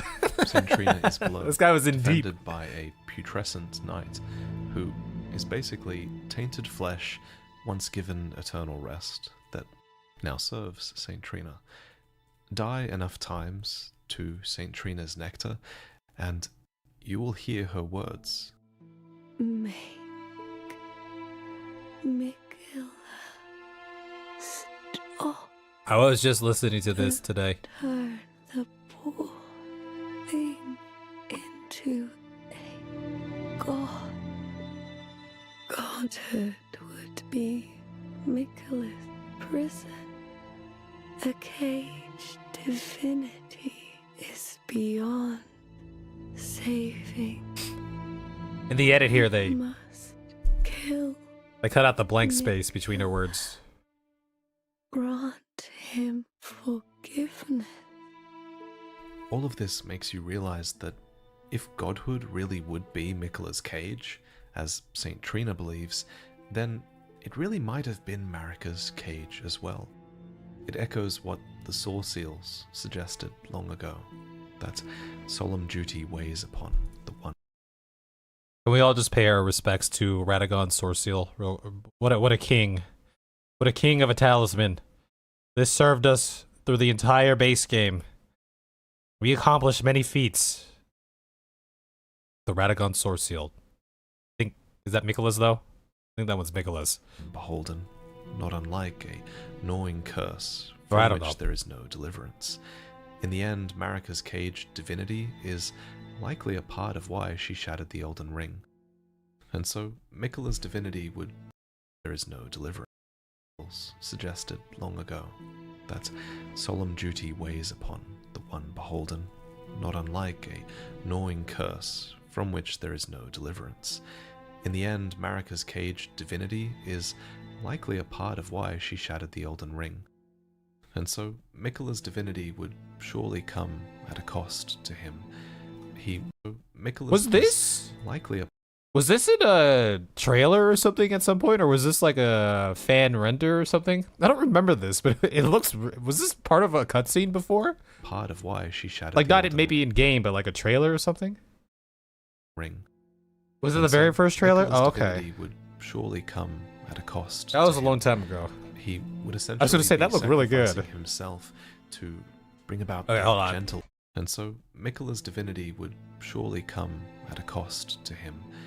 he would essentially be sacrificing himself to bring about that gentle that's age what we're in the name of everybody who would fall under his enchantment. And this enchantment is a tendency that Miquella regains when he returns in full force as a god, because once charmed by Miquella, a circlet of light adorns your head. We did not see that circlet. And according to the description of the circlet of light, which you receive after Miquella's defeat, this enchanting circlet would have been the foundation of Miquella's Age of Compassion, not the Elden Ring. Presumably, in his age, all would be charmed. Yeah, we But never saw that. Miquella found one that would refuse to be embraced. Okay, all right. So so he's painting the picture here that yes, under Miquella's reign, everyone is just charmed. In Miquella's perfect world, everyone is charmed, so everyone's buddy, right? Everyone's chilling, you know? No wonder, as one god and one king consort is all the world needs. And you're the chosen Elden Lord of a different age, whatever ending that may be for you.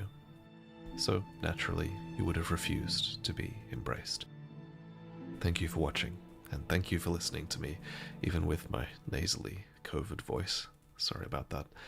Before I go, Displate currently have a limited time sale for 27% off your first Displate. You guys ever got a Displate? I've always seen off these. for any Displates after that, and you'll get that deal just by clicking the link below. I've commissioned a new design to celebrate Shadow of the Ode Tree. This one is called Eclipse, and it's this gorgeous black and white illustration commissioned from Nico. Man, it looks cool. Dewalt. This one has a lot of Easter eggs and references hidden within it. How many can you find? None. And if you're looking to pick up a few For more me. Displates to make use of that discount, check out my other store offerings as well. I love commissioning these designs, and Displates are honestly great, convenient products that just make any space more interesting. Displates are Looking at his files over there. Dragons After War. Arc 6 story. Narration. Final Dragon extras. Is this how he organizes shit? It has it all right there. honestly great, convenient products that just make any space more interesting. So check that out. And again, thank you for watching. Please subscribe for more Shadow of the Ode Tree lore, because I've really barely scratched the surface here today. I really had to restrain myself from going deeper into all of these topics in the interest of providing a concise overview of all of the lore, and I didn't even cover all of the lore. It was still tough. Honestly, the most fascinating content is yet to come. I still want to talk about how Baal, the new dragon in the DLC, is actually the father of the Drakes, and how he had a war Curse with the you, Placidusax. Baal! I wish I had time to talk about the Abyssal Forest and Midra's Manse, which the Hornsent locked away. And then there's Godwyn, whose story we can actually say has come to a conclusive end, just by virtue of the lack of new information we've received on him. I just see like sad There's Squidward so or much something more to whenever I every see single thing I've that talked about Godwyn today, blob. and I encourage you to go through the item descriptions and seek these answers yourself if you're interested, because ideally, you know, I won't be the only source of information that you go through. Support other creators, think critically about all of the content you consume. But thank you for watching mine, and I look forward to exploring all of this with you in the months to come. Look for another upload soon. Cheers, guys. Ah, very good. Okay. Yeah, you know, what'll probably end up happening is I'll probably go consume also. Oh, I didn't mean to press that. Some like other Elden Ring lore videos like on my own time. These ones just seemed like a good mix of quality and thoughtfulness and presentation and time, and so. So. But yeah, okay, insightful. Insightful, yeah. Very good. I guess, for me, learning about or just trying to like getting more insight and opinions into the horn scent before the purge. I think for me, like the shaman village connections were the most like, ah, yes, I see, I understand now, sort of thing, you know? Like that makes sense why Marika would go on this crusade after growing up in that village of shamans who were put into jars by the horn scent. It was right in front of my eyes the whole time, but I never really pieced that together, so.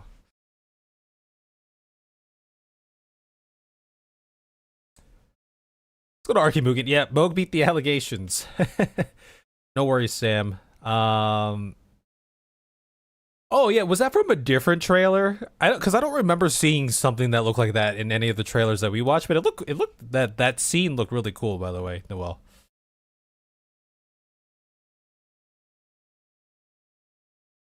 You have 5 of those disc plates. Yeah, explore yourself, get more info. You could do a follow-up to your series on lore after. Like, you mean like some of the... I mean, if I did a follow-up on lore, it'd be like, I learned this after watching this video, which I might just be more compelled to be like, just go watch that video. To be honest. There were times for games where I love talking about the story of games and the lore, but I never like, not out of not wanting to. I just don't think that deep, I guess. So I kind of leave it up to the experts, various experts, and I like watching people who are really good at deciphering this kind of stuff. My insights are definitely more in the moment and like surface level, with maybe some post thoughts or clarity depending on what I'm seeing in my own edits, but yeah, these are topics where I like to just listen to people put some of my thoughts into words that I could never, make for myself, We did 10 seasons TV for the lore. Yeah, I do agree. I wouldn't say I have anything really substantial to say. Mine is all personal, like my whole vibe is like, this is how I feel about this, and here's what I think about this. But then when you get into like the actual presentation of lore, plus for a game like this, there's plenty of good quality sources out there and stuff too. It's a good thought though.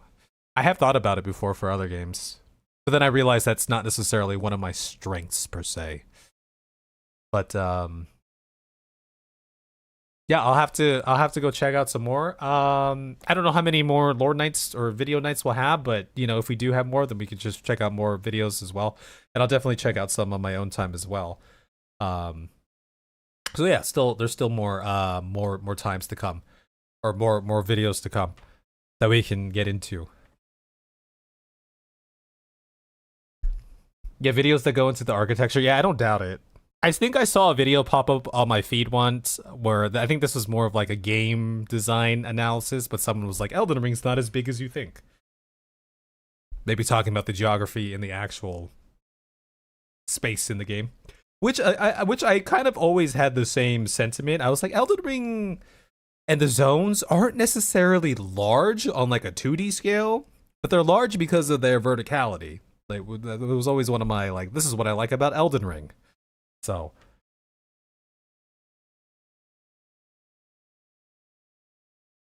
grand ellipses. I have to keep that in mind in the back of my head there.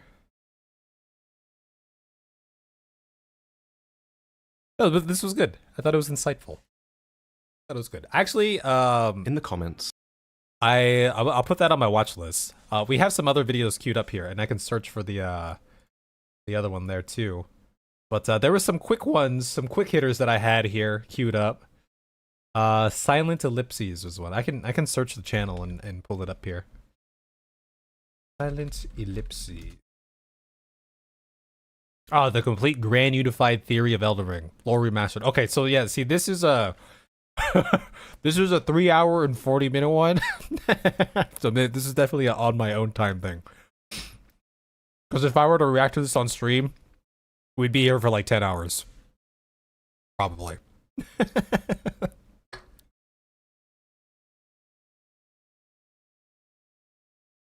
Is there anything you guys got from that video that like you were like, oh, I like that part, or I learned something, or perhaps got some insight into something that I didn't think of before?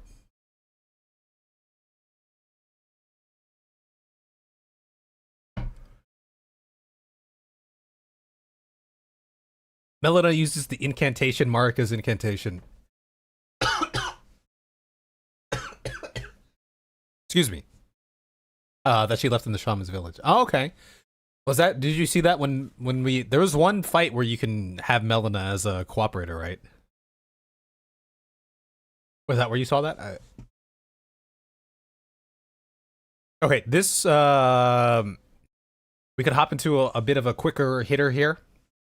Because that was deep, that was heavy, that was deep, that was heavy, that was some big lore. We're gonna hop into a quicker hitter here. 50 surprising Elden Ring facts and secrets you didn't know. This was recommended on a comment on the latest video by Lau Rupertine. So it seemed like a decent one to hop into. Well, I read too many item descriptions as well. But I still, there's a lot that I forget or don't internalize or don't like connect the dots to, you know.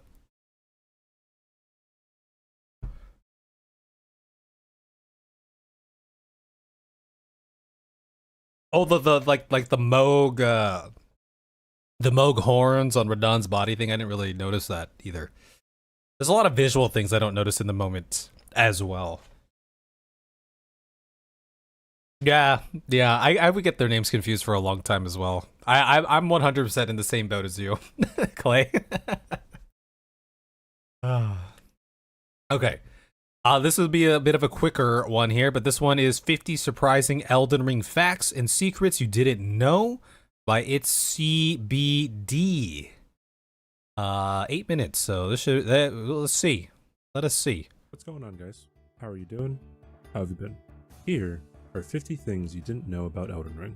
If you were to acquire 1 rune a second, it would take you a little over 53.5 years to reach max level in Elden Ring. Or you could just... By the way, I'm already pausing, I'm sorry, but I remember, this reminds me of like reading the things when people are like talking about like billionaires. Like the billionaires we have in this world, and they would throw out a fact like, if you made this amount of money since, you know, the birth of Jesus, you still wouldn't be as rich as like Elon Musk or this person, or you know what I mean? Because $1 billion is a lot, right?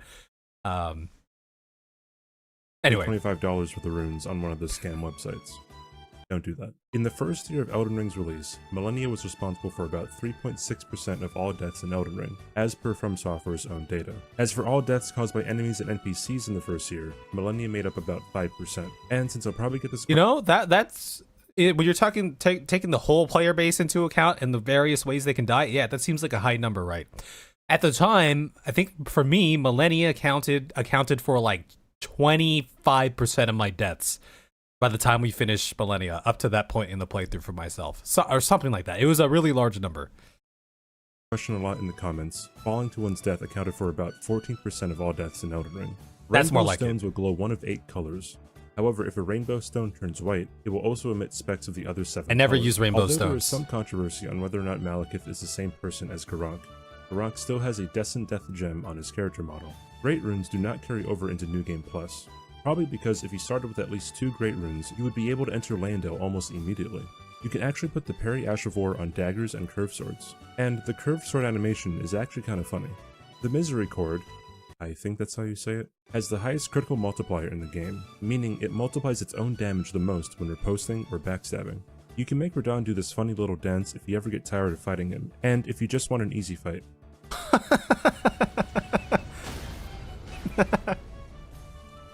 That was big damage by that sword, the Melissa several Chord. bosses in Elden Ring that call back to the Dark Souls series. These bosses include patches. Wait, I'm sorry. There are several bosses in Elden Ring that call... For a second, this dude kind of reminded me of the Welcome to the Family guy from Resident Evil. I never played that game, but I did. That's the vibe I got from here. Maybe some Xenosis Vex or something. Anyway. Well, back to the Dark Souls series. These bosses include Patches, Omen Killers, Erdtree Avatars, Valiant Gargoyles, and Godskin Duo.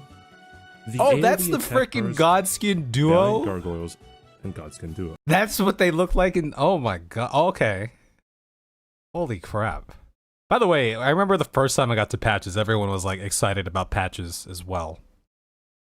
The AoE attack on Deathrite birds shoots out 5 trails in a star formation in a seemingly random orientation. However, the trails are not random and are actually standardized by the compass directions. This means that if you run to the south of the birds, you should be safe. There are 2 Raya Lucaria keys in the game, and it can be difficult to determine which one is which, especially if you're doing a randomizer playthrough. Thankfully, there is one subtle difference in their descriptions that can tell them apart. The least number of bosses required to beat the games in their descriptions that can tell them apart. This one will remember its user, meaning once it... Yeah, okay. I get it. Okay. Alright. That's the one that we give to... I forget that guy's name. I'm assuming this is the one that we give to the guy. Resident Evil playthrough before the new game comes out. I do want to play a Resident Evil game one day, and I decided if I ever play Resident Evil for the first time, it's gonna be in VR. So that's not gonna happen in the near future because I don't have the space or the setup to do something like that. But one day it potentially might. So. The least number of bosses required to beat the game is 12. Marika and Godric. However, you can instead fight Red Wolf of Radahn and Renala, or Godskin Noble and Rykard. Then Radahn, Draconic Tree Sentinel, Godfrey Spirit, Morgott, Fire Giant, Godskin Duo, Malekith, Gideon. Okay, Octane. so we're going Radahn, Caelid, Draconic Tree Sentinel. Where was that? Was that in one of the... I don't remember where that was, but the Godfrey Spirit is all the way in the capital then. Morgott. Okay, and then we're going to land of the mountaintops. Or I remember the Godskin Duo. Malekith. Okay, yeah.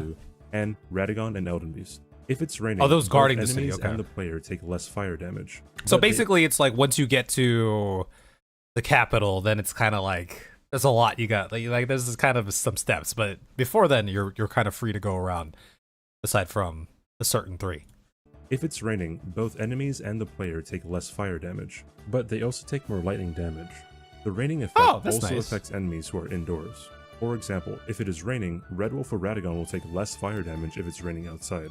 The Smithing Stone statue in Altus Plateau right outside the Duo Crucible Knight's Hero's grave disappears after killing Malekith.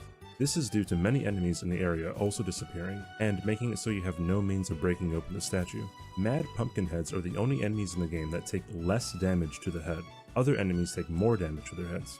On patch 1.02, you used to be able to make Fire Giant die of fall damage after you sent him into Phase 2. This exploit was patched very quickly and die of fall damage or damage to their heads. On patch 1.02, you used to be able to make Fire Giant die of fall damage after you sent him into Phase 2. This exploit was patched very quickly. The Blasphemous Blade is a reference to the video game Blasphemous, where said weapon is actually called the Mea Culpa. Ancient dragons like Lanceax and Fortisax have 120 poise, but they take 60% reduction of poise damage to their body and 20% reduction of poise to their heads. This is why it's extremely rare to stagger them before you do enough damage to defeat them. In my personal experience, I've only staggered an Ancient Dragon one time in 2,000 hours of play. The fewest number of runes you can get from an NPC Did we... I feel like we've gotten some big staggers off when we were using the big bonkers. But these are ancient dragons, though. So maybe not on the ancient... I don't know. I don't remember. The fewest number of runes you can give to an NPC is 10. You can do this by giving Tops 10 runes to advance the storyline. Yes. The boss with the most amount of HP is Rykard, and the boss with the least amount of HP is Soldier of Godric. Well, there's a 3... Don't be insulting Soldier of God there, okay? Maybe least amount, but at that time, the most amount in that point in the game, you know? Two-way tie for the highest hemorrhaging weapon in Elden Ring. These weapons are the Giza's Wheel, Pizza Cutter, Briar's Great Shield, and the Spiked Palisade Shield. All of these weapons have a native hemorrhage value of 70. If you forgot which starting class or starting gift you chose for your character, you can view this information by going to the status page and pressing Y. No matter from what height, you can always take no fall damage if you jump down into a spirit jump while in Torrent. If you don't want, you can always What the hell was this? Did I ever go to this one? This one doesn't look familiar at all. Menu and pressing Y. No matter from what height, you can always take no fall damage if you jump down into a spirit. Oh, is that in Caelid? No, that's not. Oh, is it in Caelid? No, I don't know. Jump while in Torrent. If you don't want to fight certain NPC invaders, you can simply run That's far enough Limgrave. away to have them get sent back to the world. Attacking Fire Giant's eye directly does more damage to him than riposting the eye. Fire Giant is also more susceptible to status effects if you target his eye. He will bleed, rot, poison, and frostbite. I don't think I've much ever hit his faster if eye. You focus all your attacks on the eye.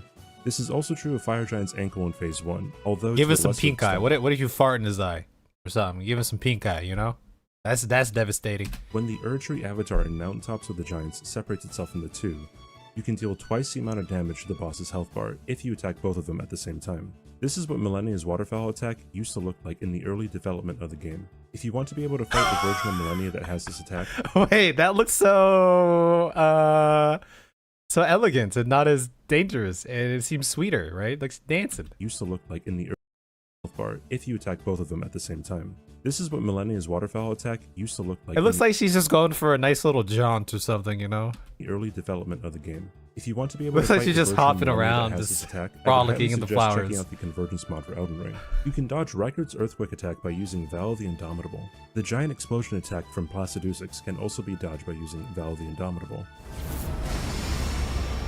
Sure. You can become invisible to some bosses by using Assassin's Gambit before you enter their arena. This can allow you to sneak up on them sometimes. Or even do wacky things like fight each of the Valiant Gargoyles individually. If you get through Volcano Manor through the Abductor, you can actually get a grace before fighting Godskin Noble. To do this, just climb up the ladder by the lava slugs, and make this jump to get to the grace in the room. This allows you to come back later without the assistance of the Abductor, if you decide not to fight Godskin Noble right away. Since you can now teleport after resting. I never teleported Elden that Ring way. is the second Souls-like From Software game to not have a durability mechanic. The other game is Sekiro. If you enter Grafted Scion's arena at the start Oh, the other games have a durability thing? Is that annoying? Or is that easy to you just get a item? of a playthrough with 1 HP, you will automatically fade to black and get sent to Limgrave. Although, this is impossible to do without cheating, unless Shut up, you're buddy. New Game Plus. The Death Hold Rite on. Burden. If you enter Grafted Scion's arena at the start of a playthrough with 1 HP, you will automatically fade to black and get sent to Limgrave.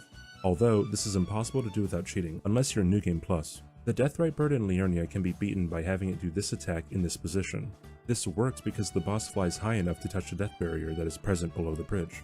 You can skip the Godskin Noble fight in Volcano Manor by making 2 jumps around the outside walls, jumping high on the rock wall, and then jumping to flat ground. If you're having trouble with Magma Worm Theodorix, standing on this rock makes it impossible for him to reach you with any attack, making it an easy fight if you have ranged attacks. You have to light 8 fires to access the regular Ancestor Spirit. However, the Regal Ancestor Spirit that gives you a remembrance only requires 6 fires to be lit, for some reason. There are a total of 4 missable bosses in the game: Margit, Vorticex, Patches, and Draconic Tree Sentinel. Margit will disappear if you fight Morgoth first, and the talisman pouch that you would have received from Margit will then be given to you by Morgoth. Vorticex will not be able to be fought if you eliminate Fia before finishing her questline. Patches will be absent from his cave if you beat Rykard first. However, his bell bearing will still be present if you still want to purchase the items that he would have otherwise sold to you at the beginning of his questline. Was there more to Patches? So the last time I saw Patches was at Volcano Manor when we defeated Rykard, and he's like, all right, everyone's peacing out. And then we never saw him again. Was there more to his story after that, or durability's stupid?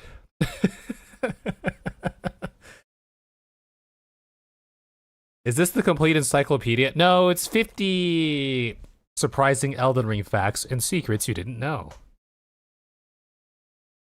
Draconic Tree Sentinel will disappear if you manage to beat Malekith beforehand.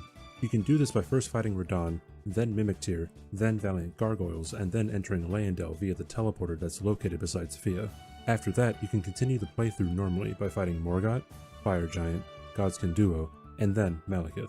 After Malekith is dead, Draconic Tree Sentinel will have disappeared. Vorticex is the only remembrance boss that does not give you a weapon from its remembrance. Vernala's Great Rune is the only Great Rune that can't be equipped, as it's only used so that you can respec your stats after beating her. Moog's Shackle and Market's Shackle can only be used twice in their respective fights, and they can only be used in the first phase. However, the Oh, that's what it looks like. I was always kind of curious. We never used it. I was kind of curious what it looked like when you used it on the bosses that you need to. Moog that is found in the sewers does not have a second phase. The incantation that requires the most faith is Elden Stars, with a faith requirement of 50. And the sorcery that requires the most intelligence is Renala's Full Moon, with an intelligence requirement of 70. And finally, if you are riding on Torrent and it seems like only Torrent takes damage from an attack, check your stats menu. More than likely, your character will have taken 1 HP of damage.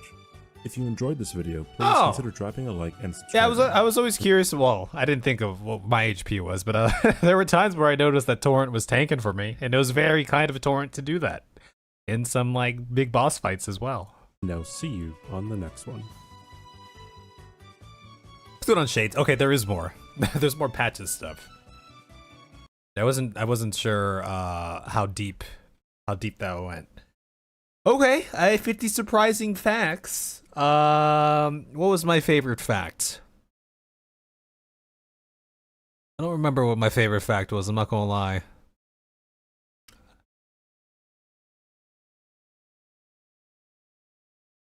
Oh, the rain one, maybe. The rain one was interesting. I never really thought about it.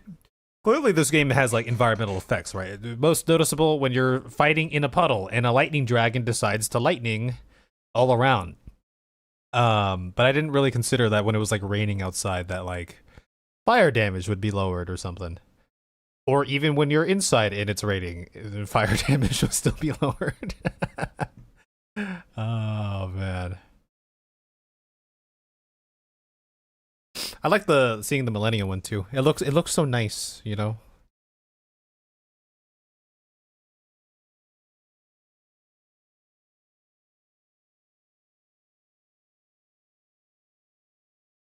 Oh, he goes back to his cave at some point. What's going on, Dream Master? Hello. Hello, hello, hello. Water lowering lightning resist is one of the reasons lightning is the best damage type. Yeah. Oil on bosses for fire attacks. Yeah, I never really got into using the items though. I just, you know, fudging up my controls all the time. Even with minimal item usage, so. Okay, that was by It's CPD. Twitch is about to go on a couple minute break again, so maybe we'll take another couple minutes here. It's getting a little bit later into the night, but if we have short videos we can check out. This was another one that was recommended. Elden Ring's most used mechanics are a trap. This one seems kind of insightful for how to play the game. So maybe we learn some things in this one. I had this one queued up as well. Has anyone bullied you into trying Neo 3 or 2 or what? Nope, no one has. Well, people have mentioned Neo before. I've never, obviously never played Neo. Is Neo from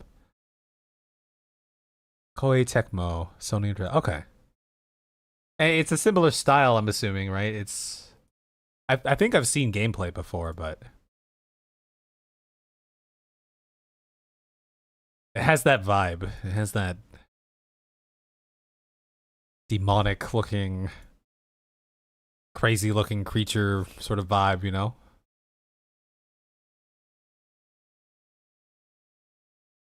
I always imagine it playing like a Souls game, kind of. Yeah, maybe one day in the future. There's so many of them out there, huh? I wonder how many of them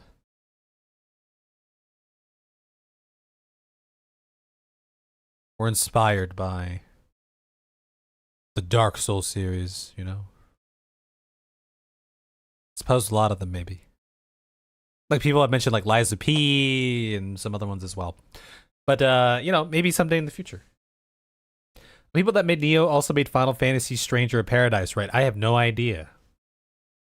I don't even know what that is.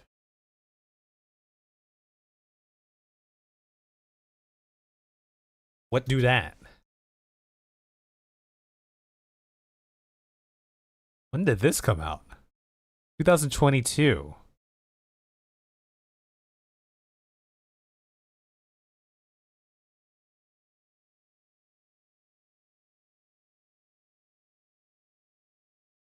Thought that was Kiryu from the Yakuza series for a hot second.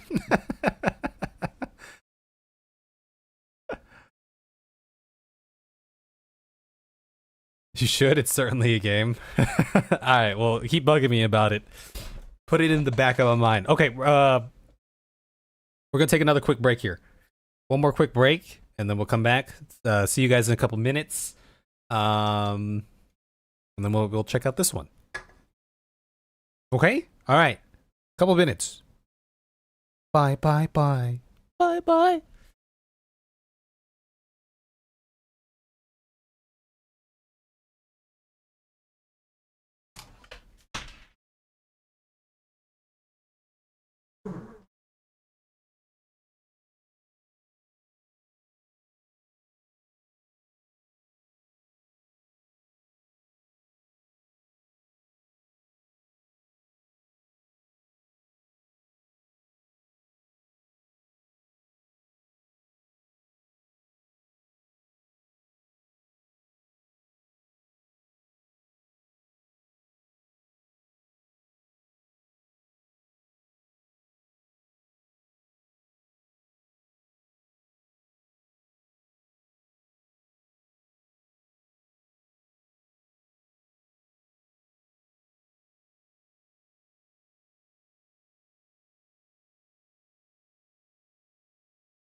You know, we can have, I'll put it on the watch list, or on my history. We can have another night of, we've just been doing Elden Ring, but there have been times in the past where we checked out game trailers and movie trailers. There was one movie trailer that I did want to bring up at some point. I don't know if you guys saw this. I saw a little bit of it. I was like, I'll send it to my friend, and then I'll I'll watch it on stream with some of you guys, because this thing looked kind of insane. That's like the thumbnail. I was like, oh hell no. But I do love me some horror movies, so and this got me to, I was talking with some friends about The Mummy, and apparently they're doing another of The Mummy, but the other Mummy, the Brendan Fraser one. Supposedly that's what I heard somewhere online.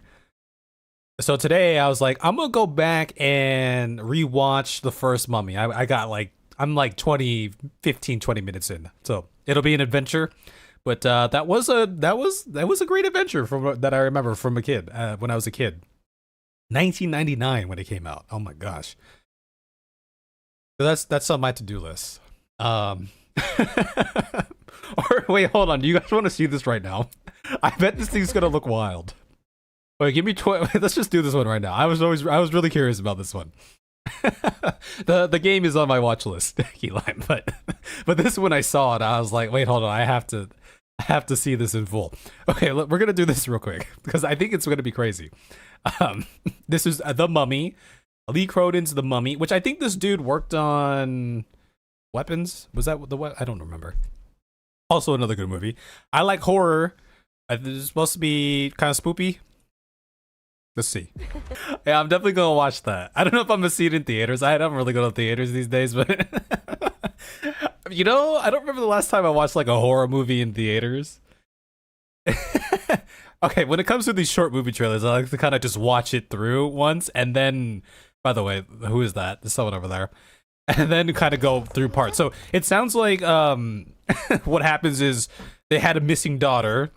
Your daughter has been found. Your daughter's in this hospital, and now your daughter is looking. They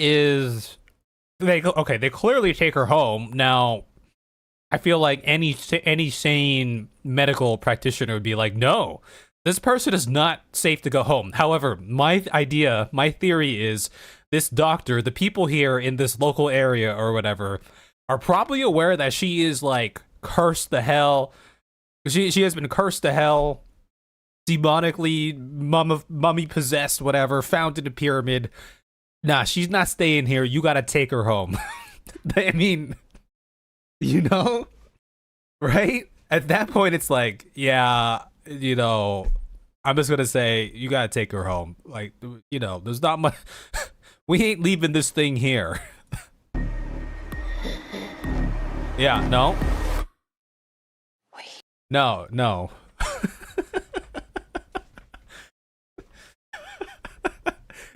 3,000-year-old tomb. Yeah, the doctors and the locals and stuff. Yeah, oh yeah, insurance won't cover it. That's the excuse. Also, maybe the reality. Insurance won't cover it. You have to take her home.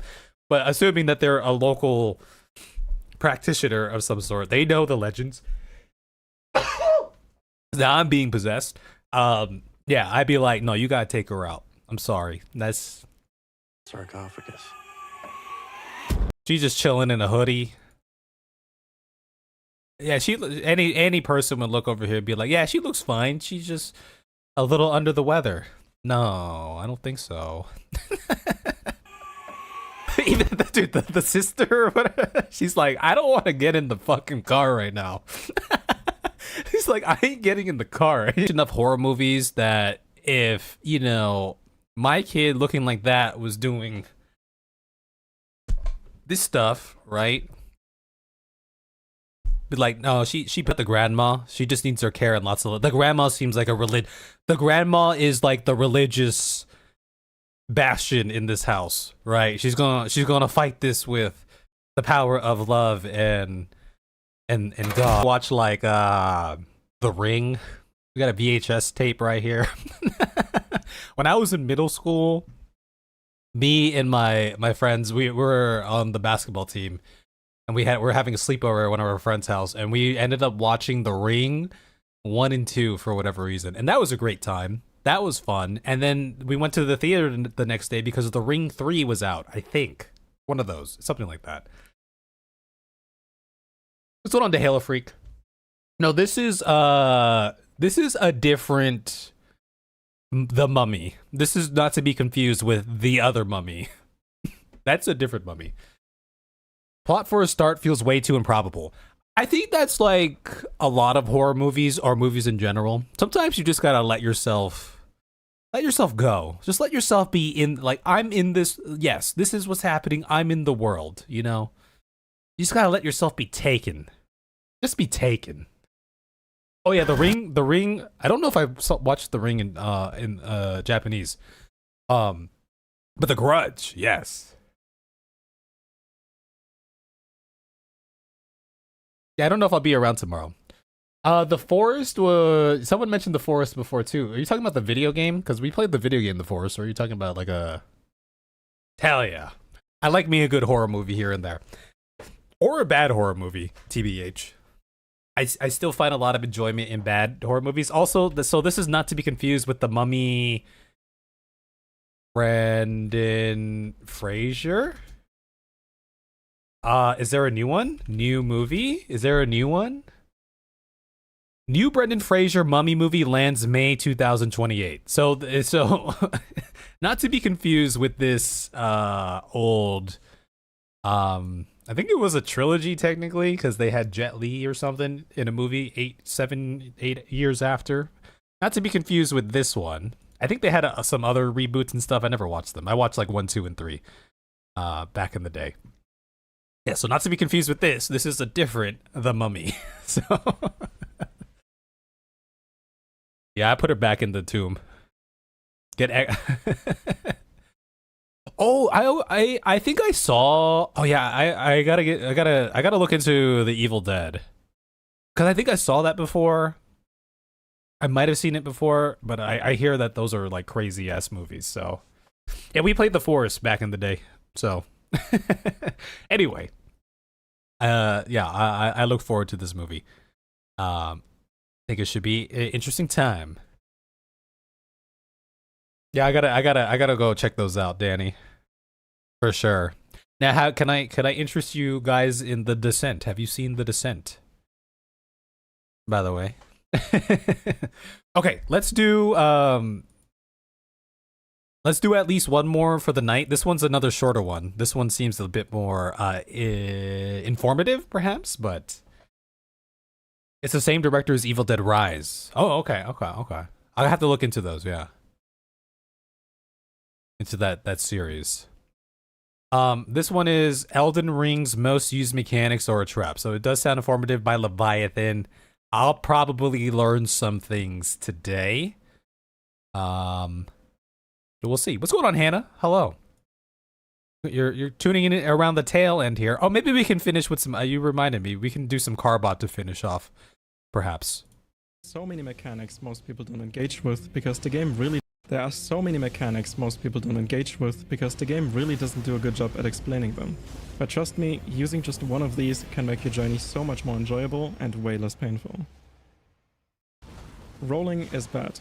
We learned that jumping is useful more than 2 years ago when Zali made a video on it. So recently, my curiosity got the best of me, making me test every single attack in the game. my curiosity. If a player is two-handing a large weapon, their arms rest higher up, making them just barely harder to hit.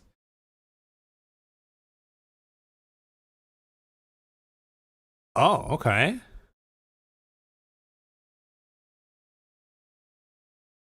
Okay. So you're now the idea of jumping as a mechanic to, you know, aid in defensive prowess during a fight was really introduced to me when I was fighting one of the Crucible Knights in Stormvale, and he kept doing that earth attack where he pulls the earth up in a cone that we've seen so many times. And H2O was like, you can jump that, you know? And I was like, I don't have the skill to do that. But I feel like we started weaving in some jumps at some point. We learned that jumping is I think during Millennia, a lot of people are like, yeah, you can jump like the waterfowl at the end or something to help get you to safety. But I'm still a roller. I'm still a roller quite a bit. I guess I cheated with my two-handing weapon when I jumped like 10% of the time, huh? For more than 2 years ago when Zali made a video on it. So recently, my curiosity got the best of me, making me test every single attack in the game. My god, to see which ones can be jumped over, and as cliche as it might sound, you won't believe some of these. Okay, hand. But why would you want to jump instead of rolling anyways? Rolling has immunity frames and jumping doesn't, after all. Let's take Tree Sentinel as an example. Most of us have fought Tree Sentinel and felt like the second phase attacks are just a little unfair. He jumps and slams into the ground, which creates a shockwave. Okay, so they're getting like the meshes out, the 3D, the physics, the 3D space here. Here's how everything's interacting with each other, huh? Yeah, this is beyond my pay grade for sure. The ground, which creates a shockwave, so you need to dodge 2 hitboxes in total if you want to roll into it up close. You need to roll late enough to iframe the shield and still have iframes left for the shockwave, which is brutal. You don't have that many iframes. But if you jump, you don't get hit. Even better, it gives you the opportunity for the fan favorite jumping heavy attack, which does a ton of health damage and stance damage. You know what's better than the fan favorite heavy jumping attack? A jumping attack with 2 heavy weapons, colossal weapons in both of your hands. Jumping also consumes less stamina than rolling. When you jump, your lower body becomes immune to damage. That includes the legs and even part of the stomach, but not the hands hanging off to the side. The immunity starts pretty much immediately, even when you're still visually on the ground, and lasts 60 frames, which is a whole second compared to 26 frames on a roll. It starts faster, it lasts longer, which means you can dodge some attacks way too early or extremely late and still get away with it. There are a ton of attacks that's actually a good this is a good representation, because there were times where I jumped the Crucible Knights flying in. I usually roll them, but there were times where I jumped him and I was like, oh, it's like passing right through me. Still get away with it. There are a ton of attacks that you can jump over. Some more useful than others, but a rule of thumb is that if the attack hits low to the ground, you can probably jump over it. Not every attack is worth it though, so here are some examples of actually useful examples. Pretty much every AoE, which includes Radahn, Godric, Radahn, Malekith, Godfrey, Fortisex, Niall, Dragonkin, Watchdog, and Tree Sentinel. You can do this really cool dodge on Margit, where you jump over his hammer when he goes into phase 2 and then walk behind him and jump the AoE. A majority of Godric's attacks can be jumped, shocker there. Wow, you're just dodging that too, huh? You can jump over Elden Beasts and Rykard's sword swings and even the thrust attacks, although those are really hard to do. You can dodge Melania's grab and thrust attack by jumping to the side. Margit and Morgoth's tail swipes are really easy to jump. Godskin Noble's ground slam is usually very annoying to time. You can dodge everything. Grave Warden allows for some very flashy jumps or because jump of how everything. weird his hitboxes are. Red Wolf's second swing and spin attacks can be jumped, which is cool. The Malekith dodge is just too fun to not do. Crucible Knights have a lot of attacks that can be dodged.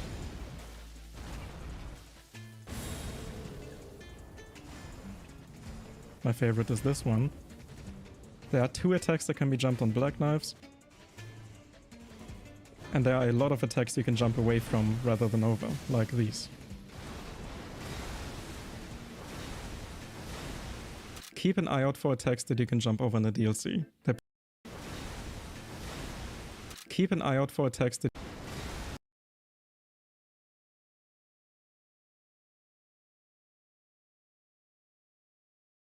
I just want to look at that transition.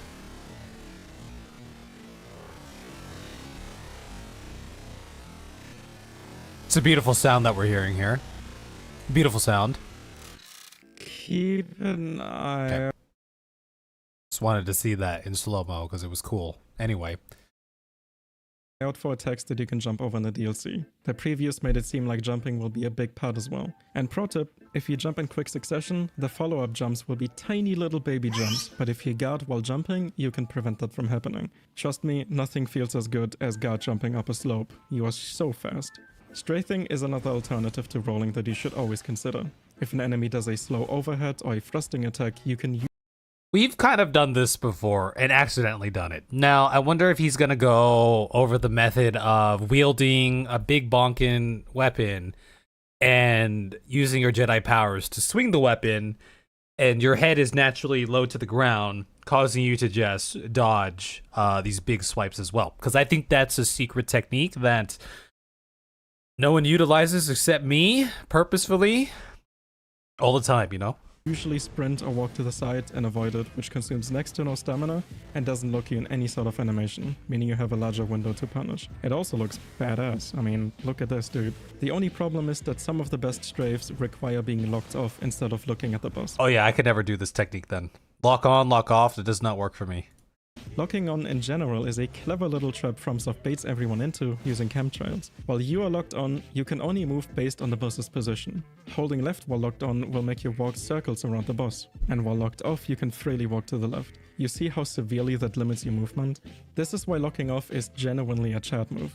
In some cases, it even breaks bosses completely, and in Sekiro, locking off and attacking with the tip of your blade made it so that enemies couldn't parry you, which kind of defeats the purpose of the whole game. I won't go too much into detail since it's pretty advanced, but there are some easy attacks anyone can use it on, like Melania's flower attack. Just lock off, walk around her, take a little jog, and she will miss you, which, my god, it looks so stupid.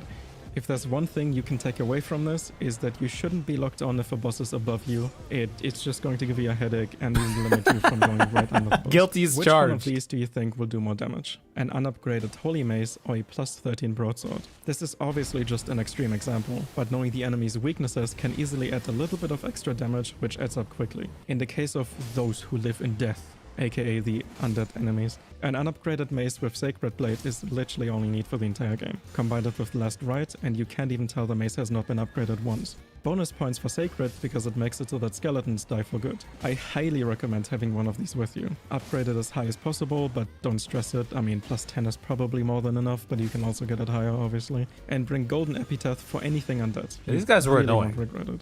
A rule of thumb is that when fighting flesh, you want to use Slash and Fire. When fighting light armor, you want to use Piercing and Lightning. And when fighting heavy armor, you want to use Blunt and, well, Lightning. You can't go wrong with Big bonk all the time. Spectral is weak to Holy. Basically, nothing is weak to magic. By the way, it looks like this guy's got like some sort of like shader on his game. It does look a bit more colorful in certain ways. Spectral is weak to Holy. Basically, nothing is weak to magic, other than maybe imps. and all of the status effects are obviously really good. For the worst case scenarios like Elden Beast, where there really is no weakness at all, just use Godslayer Flame. It deals percentage damage, so even a +0 dagger can do thousands of damage to NG plus Elden Beast. Pretty cool. Jeez. But not just elemental damage matters. Special weaknesses are just as important. So here's some examples. Fasten your seatbelts, boys. You are about to be mind blown. Deathbirds are extremely vulnerable to holy pots. Watchdogs go mad if hit by enough crystal darts, which can make the Was that a one shot? extremely vulnerable to fasten your seatbelts, boys. You are about to be mind blown. Deathbirds are extremely A Sacred Order pot. Okay, that's a big pot. Or it looks like a sizable pot. At least in the item. Okay. vulnerable to holy pots. Watchdogs go mad if hit by enough crystal darts, which can make the double watchdog fight. Oh, we heard a walk about in the this. park. Or at least You for the can hit imps. this combo and jump over the third swing every time, or parry it, for an easy kill. Big flowers start wailing when hit with fire and can be slapped pretty easily. Birds fall over when hit with gravity spells. Land octopus We can did have that! their arms cut off one by one to make them squirm harmlessly. Land squirts explode when Oh, hit you with can cut. poison. You can cut off the limbs here. I didn't realize that. I was Can be just. slapped I pretty always went for the beak. easily. Birds fall over when hit with gravity Yeah, we did spells. Land octopus can have their arms cut off one by one to make them squirm harmlessly. Land squirts explode when hit with poison. Trolls stun if shot in the face and start covering their face afterwards. Flame chariots can be executed Sekiro style from above. Everyone knows that healing spells kill revenants. Pumpkin heads can be put to sleep to avoid having to deal with the helmet mechanic altogether. And you can also parry the fist attack, but not the weapon attacks. I have no idea why, but it feels really cool to do. These guys are weak to lightning in a very weird way, where they will always stagger after 5 hits of lightning, no matter the source. Glintstone blades kill the invisible scarabs for you. Giant lobsters are also weak to sleep. Finger creepers become incapacitated by fire. Barricade shield makes the misbegotten look very pathetic. And it's honestly a really good Ash of War in general for anything if you got counter. Falling Star Beasts and Astel take a lot of extra damage from gravity weapons and equipment. The Stormblade Ash of War goes really hard for imps and birds in early game. I might have even forgotten some. It goes without saying hard for imps and birds in early game. I might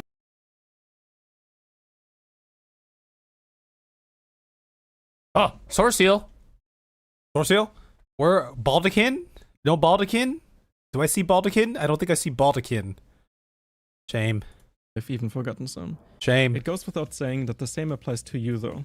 Who do you think is tankier? Armor Boy or Naked Man? Let's imagine that Godric is Messmer for a second. I know this is very insulting to Messmer, but whatever. Without any equipment, his fire breath hits pretty hard. With one of the best armor sets in the game, it doesn't do nearly as much, but in comparison to wearing no armor and using the right buffs, it's insane. It basically just tickles me. And all I used was flame-resistant talismans and a flame liver. I can still light roll. Messmer will do a lot of fire damage, just saying. Yeah, we do that all the Generally, I time. would always have 2 defense talismans. The Dragon Crest is pretty much always useful because there's a lot of physical damage in the entire game, and the second slot is whatever element you're up against. Then at 60 vigor, I recommend the Crimson Sea talisman, but that's mostly personal preference. I stand corrected. Baldekin's here. We're Baldekin? For imps and birds in early game. I might Baldekin there. Alright, very good. Very good. My man. Alright. insane. It basically just tickles me. And all I used was pretty much always useful because there's a lot of physical damage in the entire game, and the second slot is whatever element you're up against. Then at 60 vigor, I recommend the Crimson Sea talisman, but that's mostly personal preference. And the 4th slot is for damage. Trust me when I say, after seeing the previous stuff, that this is not over-preparing. Shit hits hard. Stealth is criminally underrated. I made a whole video on it, but to summarize the most important message, use Assassin's Gambit. This Ash of War is beyond broken. You give up a tiny bit of health for a 30-second buff that entirely mutes your footsteps and makes you nearly invisible, similar to social anxiety. Not only can you skip groups of enemies if they're too tough or start a fight with a heavy attack to the back of someone's head, also similar to social anxiety, but you can also straight up cheese some bosses and make them look like they're from Dark Souls 2. For example, if you use it before going into the Crucible Duo arena and quickly throw a sleep pot high to the back right, then crouch sprint along the left wall, you can fight one of them at a time. I know this is kind of complicated, but it's absolutely worth it. Or for Godskin Duo, just use it before reaching the middle of the arena and then walk forward to toss 2 sleeping pots between them. Just look at these idiots. It's also nice to sneak behind this dickhead for 2 charged heavy attacks before the fight even starts. Or, my favorite, it's possible to cheese Ofnir by following the setup 1 for 1. He deserves it, please do it.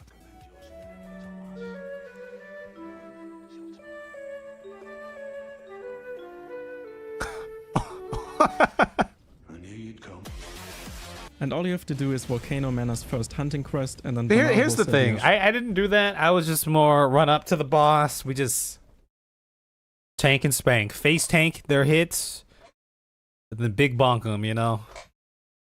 Simple enough, right? Simple enough. Before.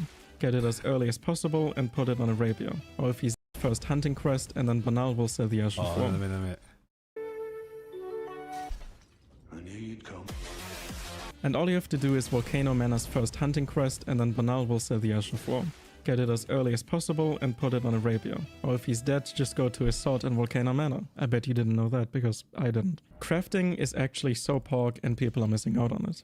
Every consumable has a distinct use. Pots can do some crazy damage and offer a ton of utility, like cancelling Malenia out of the waterfall or cheesing her second phase. We learned about that. that. Around status effects and finish enemies or bosses from a safe distance. The bubble perfumes are extremely strong, allowing you to survive any attack, no matter how strong or how much damage it deals, up to 10 times a fight. The Spark Aromatic does excellent damage. Yo, that just negated everything? Deals, extremely strong, allowing you to survive any attack, no matter how strong or how much damage it deals, up to 10 times a fight. The Spark Aromatic does excellent damage at low stats, and the Poison one procs the strongest version of poison in the entire game. Throwing knives can be used to bait out a single enemy at a time, or in combination with Assassin's Gambit, to bait enemies away from somewhere or near a cliff, but they can also be used to ping the enemies or bosses every so often, and reset the posture bar to keep it from going back up. And the boluses and livers are just amazing for survival. Guard counters are a mechanic I didn't use for hundreds of hours, but it's so fun to do and will be even better in the DLC. If you can use Torrent in a boss fight, then do it. Chances are the fight is designed around it. As much as I you like could use badass Torrent there? one-on-ones on the ground, horseback fighting a dragon has become just as fun. Really, the lesson to learn from 100%. 100%. The first time I fought that dragon in Limgrave, we were going horseback riding for a lot of it. That was epic. That was epic as hell. Has become just as fun. Really, the lesson to learn from me being hesitant to use some of these mechanics for hundreds of hours is to just use everything. Even Spirit Ashes if you feel like it. Just have fun. There's no shame in any of it. Some of the best Ashes of War are severely underrated, and you absolutely need to be using them for the DLC. Vow of the Indomitable gives you a whole second of complete invulnerability and can be used for attacks like Godfrey's Shockwave. Wait, I need that. Earthquake. And with good enough timing, you can even negate Waterfall. Stormblade is one of the best Ashes of War early on and costs little to no FP. Phalanxes do incredible posture damage and can be used without even attacking to stagger a dragon in 3 casts and then do actual damage. And Flaming Strike is extremely good and you really should be using it. The Lance Ashes of War are also really good for hitting dragon heads. All of the mechanics I talked about in this game combined allow you to do something like this. If you understand everything I'm doing here, then you're ready for the DLC. Lastly, and this might be a tiny bit of spoilers, but not really, make sure to explore first if the DLC is giving you a lot of trouble, or probably in general even if it isn't. Find blessings and increase your defenses to significantly help with the ridiculous amount of damage everything will do. And bring a lantern, it's dark in the shadows. Damn, okay. I think the grace, or the more, for me, it was all the jumping. All the jumping stuff, huh? I guess the thing about crafting in this game was I never really was in the mood for like farm runes, farm ingredients, and then of course fudging up my controllers. So that's why I never really use a bunch of items. What's good on Charlotte?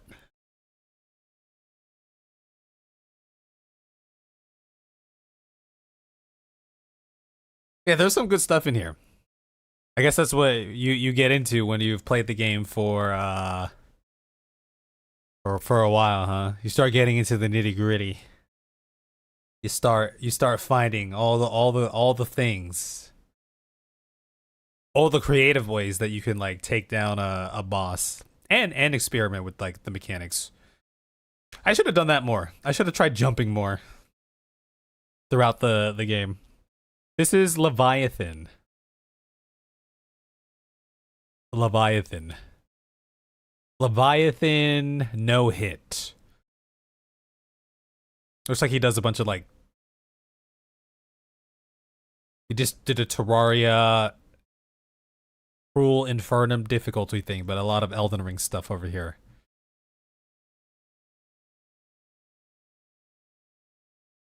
There's a follow-up video that he did.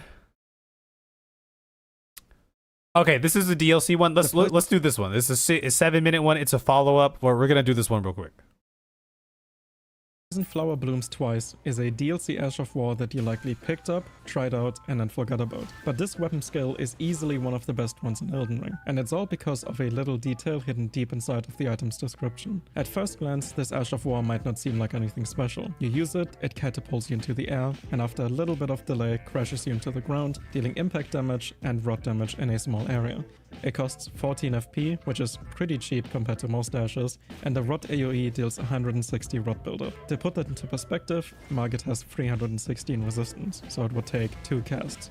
And if you have made it far enough into the DLC, you might also recognize this attack, which I really like. It is by no means bad, but it gets overshadowed by most of the other DLC ashes. Until you read the description. What makes this Ash of War special is that it deals a crazy amount of damage when used on an enemy that is already stinky. 70% more to be exact. Oh, wow. This opens up a whole new playstyle of being able to proc poison and then detonate it for a large chunk of damage. And in comparison to that's a letting big the poison chunk. just run out, the detonation deals significantly more damage. It makes one of the worst debuffs in the game actually viable, so get out your poison infusions and start detonating. Bonus points for it counting as a jump, so you can do shit like this. We all hate furnace golems, let's be real. They were cool the first time around, but quickly became a 5 to 6 minute spam fest slog that I dread at this point. But here's a little trick that absolutely changed my life and solved all of my problems. By throwing a furnace pot into the golem's basket after riposting him, you can finish him off and skip half the fight. You can also stagger him extremely quickly with the right equipment. Okay, I learned about the throw the furnace, the pots into the head, but I suppose when it's staggered, right, that's an extra spicy amount of damage, huh? Wild Strikes and, funnily enough, Spinning Chain both do really well. Impenetrable Thorns is one of the best spells to use for mages, and Pest Threats for Faith Chats. As of making this video, Dev's Poker absolutely dunks on them faster than anything else in the game, but I expect it to be patched. But until then, you can get the Ghost Flame weapon art as an Ash of War in the DLC now, and put it on non-magic weapons so you can still take them down in just a few casts, even if you don't go for intelligence. And from extensive testing, the stagger seems to be based on number of hits as well as damage, but not stagger. I mean, look at this. They have 300 poise, but it keeps resetting instantly after I hit them. Oh, is that how the poise thing? Okay, we had an idea of how it worked, right? There was like a hidden poise meter, and I guess there's a lot of things that go into it, right? It's like the entire, like, how big is the poise meter and how quickly does it regenerate as well, right? Speaking of taking something down quicker, the Ghost Flame Dragons are considered undead. And like shown in my last video, that means they take crazy damage from the Sacred Blade and Last Rite combo. Put it on a thrusting weapon, buff with Last Rite, and the dragon practically melts before you. The same thing works on the... and some of those annoying birds as well. Practically melts before you. The same thing works on the... Oh. Okay. And some of those annoying birds as well. But let's say you don't have a fitting weapon upgraded. What now? Well, if you follow this path, you can make it to the ancient ruins before beating a single boss and secure a spot on his grace. Now all you have to do is walk over to the bridge. Once the furnace golem is on his knees, run back to the grace and sit down after the enemies are all dead. This way, you can respawn them inside of the same attack and spawn trap them, which is way faster than just repeating it. Rest again to respawn the enemies that you just spawn killed, and repeat for about 60,000 runes every 30 seconds with a golden horn tenter or fall foot. It costs around 130,000 Damn, we rune farming to buy enough materials to get a weapon fully upgraded, so you'll be able to have them ready in less than 2 minutes.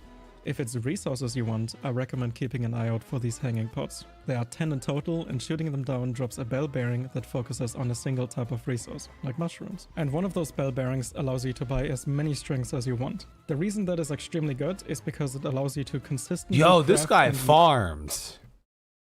We found some of those pots before. We didn't get a lot of them. Use drawstring grease. These items are extremely underutilized, but they're very, very strong. They give you a much stronger version of the elemental buff, only for 10 seconds instead of 60 seconds. But you can use it while running, it has an extremely quick animation, and it's perfect to just use before riposte or while you're waiting for an enemy to finish their attack, especially in the DLC. But you can also use a hefty red lightning pot at Disgrace for one of the most satisfying... No! The animals! They were just sleeping! They were dreaming. a disgrace for one of the most satisfying sounds ever, or the beast claw incantation if you don't want to waste any resources. What if I told you that 22 of the 50 Shadow Tree fragments are pretty much meaningless? 28 fragments is enough to get to 12 blessings, and you can get to it before fighting a single boss. After that, it just isn't worth it anymore. The increase you get in 2 levels from 10 to 12 that's how is that larger works. than the last 8 levels combined. And that's good, because that What way is exploring the is larger than it just isn't worth it anymore.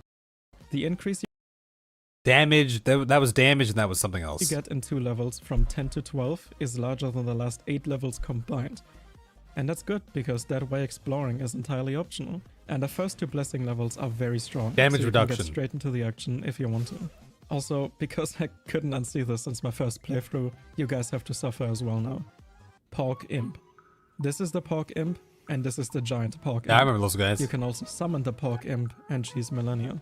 You are welcome. Anyways, let's talk about some of the most useful items you can find in the DLC that you might have not thought were useful. I was when you curious first about that saw one. I them. never used it. The oil-soaked crystal tier is a weird one. It coats you in oil for 60 seconds and spreads it to nearby enemies. When I say nearby, I mean very nearby. They have to basically be touching you.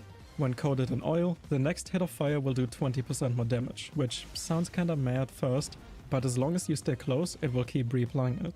So now imagine using Catch Flame together with the oil tier and the flame crystal tier, and you have a pretty massive damage increase to an already very good spell.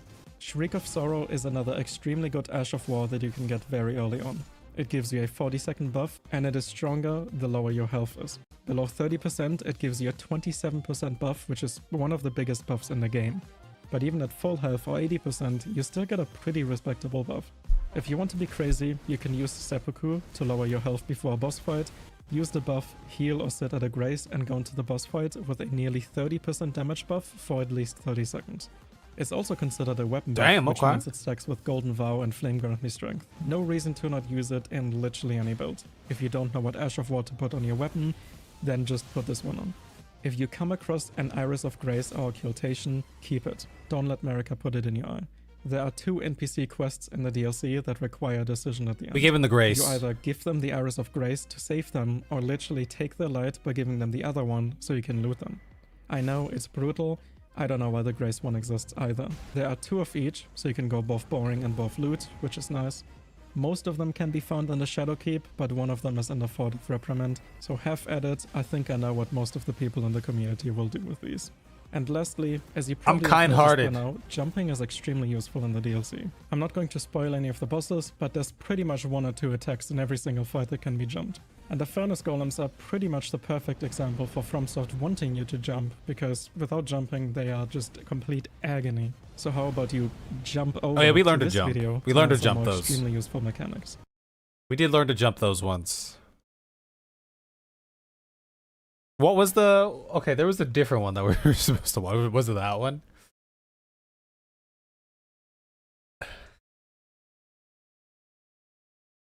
There's a lot of nifty information here, huh?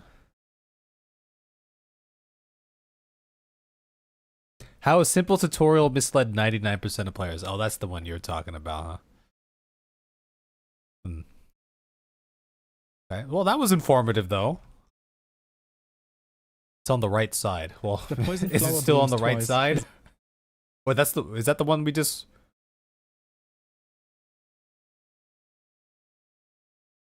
Oh, it's the one that they keep recommending to me. Yes. Okay, well, this will be the last one that we're gonna check out here.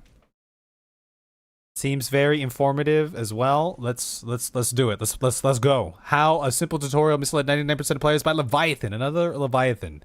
These have been informative. Tried crouching instead of dodging. I don't think so. The thing is, you're missing out. Elden Ring. I don't have the skill to crouch in the middle of a fight. I can only do it accidentally. There's no way I could do it on purpose. It happens a lot, but accidentally. Has an insane amount of mechanics that people miss out on because the game doesn't explain it. Crouching is just one of many. The tutorial talks about stealth, but doesn't mention anything about going under attacks with it. Or this long forgotten spell that can flat out just break the game. FromSoft likes to be vague, which is the reason we missed so many things for 3 entire years. So I am left wondering, just how far can we push it? Let's find out. Rolling is a bad habit. Crouching, on the other hand, has way more utility than you think. Yes, it's going to be a something test. Like Iron Balls or Golden Vow, and you can lower your hitbox and stand. Okay. Well, in a sense, this is kind of like when I'm swinging my heavy weapons and my momentum takes me close to the ground, right? And then I'm just dodging all the attacks. At least one. If you're feeling bold, just cry on the ground and go feed the hermit crabs. The best part? Crouching doesn't cost stamina at all, unlike rolling. Bonus points for looking absolutely hard. Crouching. Wait, we can just do this. If you're feeling bold, just. Damn, we could just do this? Cry. Wow. Have you guys ever done that? Have you guys ever just tried that? Cry on the ground and go feed the hermit crabs. The best part? Crouching doesn't cost stamina at all, unlike rolling. Bonus points for looking absolutely ridiculous while doing it. In addition to that, you can also follow up with a crouch attack, one of the most underrated mechanics in PvE. Use them more often, especially against NPCs. Another lesser known trick is animation cancelling. Normally, attack animations lock you in place for longer than you would expect. You can roll out of them, sure, but if you want to stay aggressive and land another hit before taking a riposte, rolling just won't cut it. Instead, simply crouch after an attack to escape the animation sooner, and sneak in a riposte where you normally wouldn't be able to. Simply crouch and land another hit before taking a riposte, rolling just won't cut it. Instead, simply crouch after an attack to escape the animation sooner, and sneak in a riposte where you normally wouldn't be able to. Holding guard does the same thing, and both are extremely useful. Damn, okay. Holding guard while picking up items lets you skip most of the animation. All of this goes hand in hand with jumping and strafing. The DLC has a ridiculous number of attacks that you can simply jump over or sidestep entirely. Wait, he just jumped the big balls? We got obliterated by the big balls, but he just jumped them. DLC has a ridiculous number of attacks that you can simply jump over or sidestep Who's gonna entirely. shoot? Sometimes you barely need to move at all. Fasten your seatbelts. This is gonna get crazy.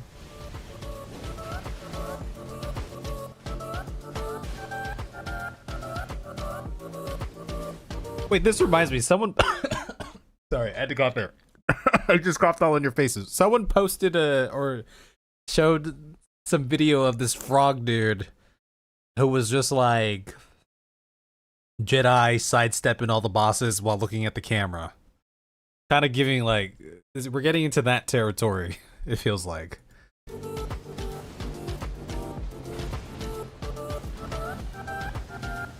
You could jump that? I always got destroyed by that.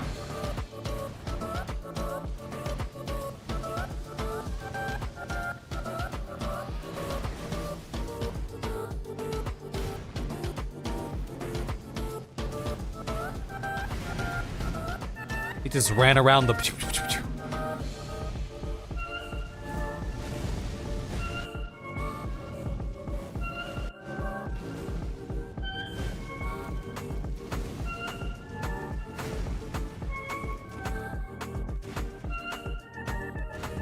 Wait, I want to watch that frog dude after this. I think those are short too, but...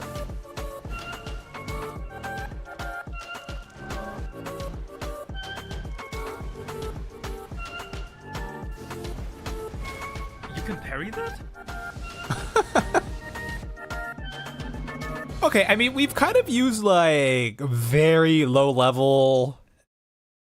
We've executed some of these ideas at very low levels before. Like in the Midra thing, when he's spewing his frenzy goo on the floor, I just like try to run around him, right? But that ended up working out.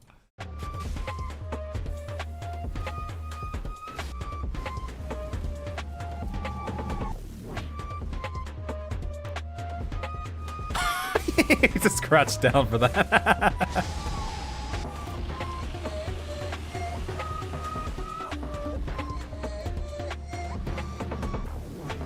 It's like jump roping, huh?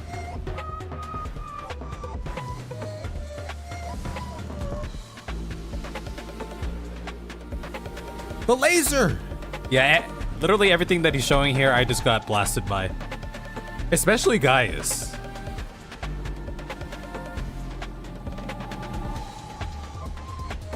He just ran around Radahn.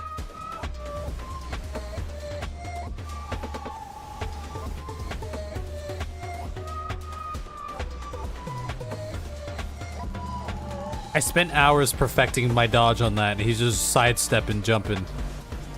Okay, well that was just a natural. I think for this one, I call it his light dash. As long as you're like standing like right on him, you just never get hit by it. We kind of discovered that pretty quickly.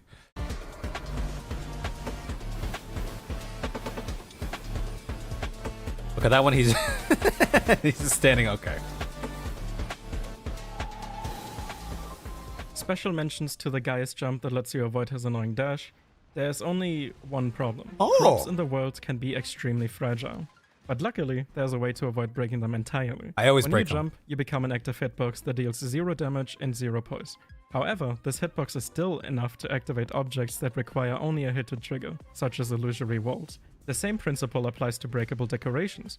If you jump into them, they break, but if you land on top of them instead, they remain intact. For the guy's jump, this means that you simply jump early to ensure you land cleanly on the swords without breaking them. Admittedly, not all of these dodges are useful.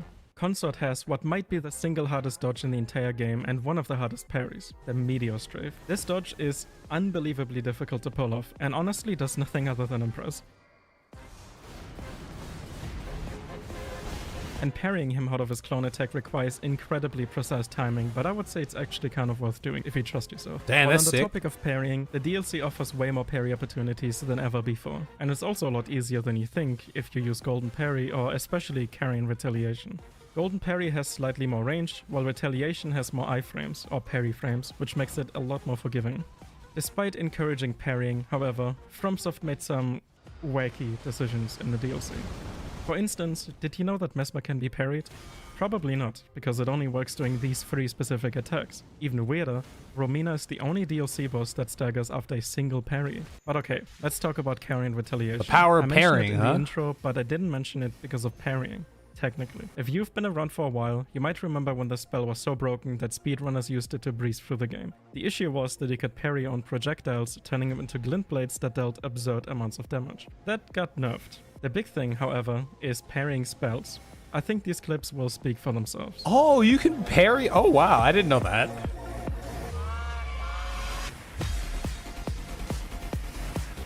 Also, if anyone's confused, parrying is a skill in Elden Ring. Okay.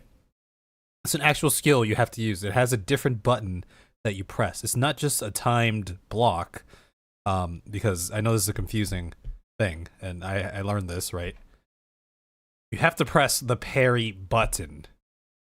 Not the block button, but the parry button. Just letting you guys know that. Pro tip.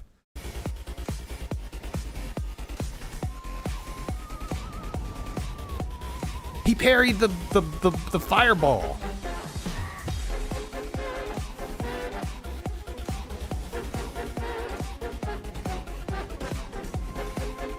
Damn, he's just parrying everything. Parried the laser. He's gonna parry the small balls?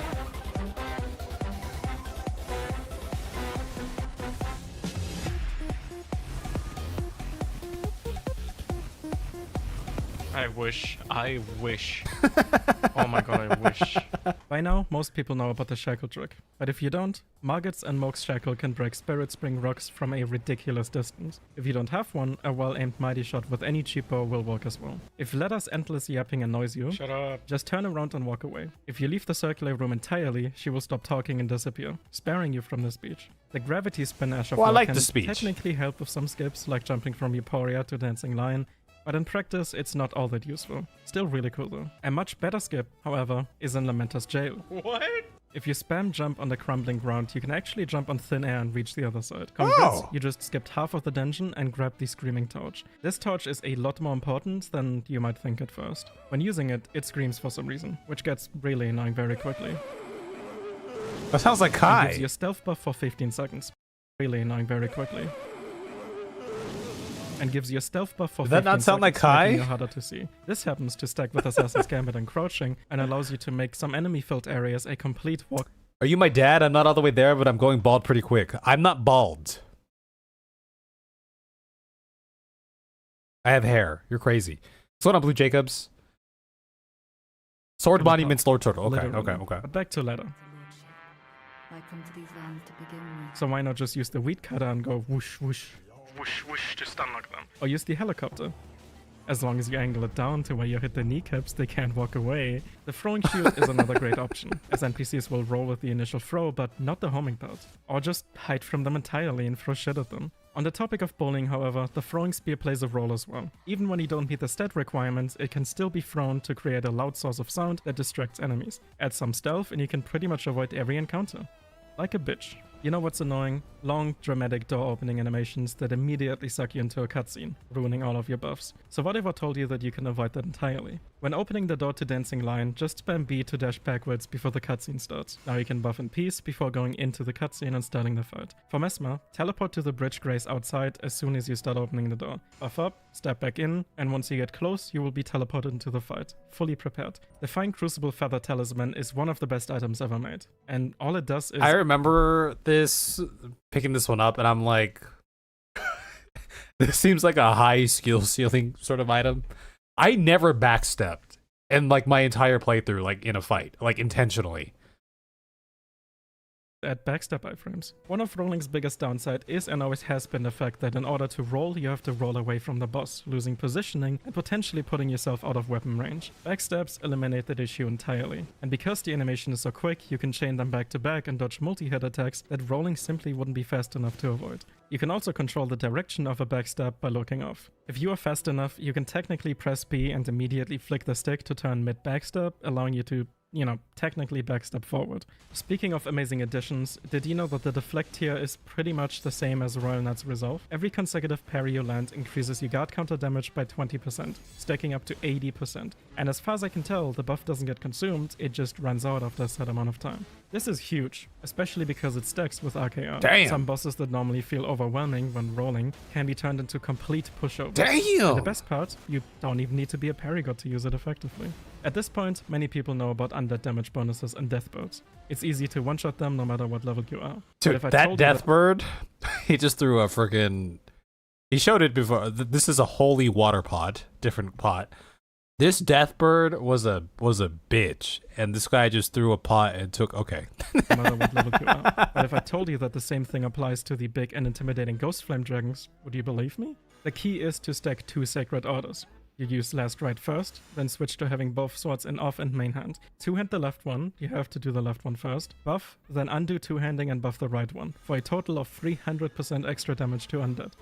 He has some big buffs help with that, but yeah. Tiny little holy pot at the head, and that's it. The same applies to Light of Miquella, should you have happened to skip this disgusting encounter. Oh, that looks crazy, that spell? Is also a very great tool for sniping dungeon rooms or killing enemies around corners. Another slept-on option is Goldenland. Did you know that this Ash of War has pretty much near infinite range? And because it's holy and has somewhat reliable tracking, it's a great option to hit dragon heads. Certain Ash of Wars have very hidden utility that the a blood lot of people meeting. overlook. White Shadow Lore, for example, where Ash of Wars have very hidden utility. Look, it's you guys.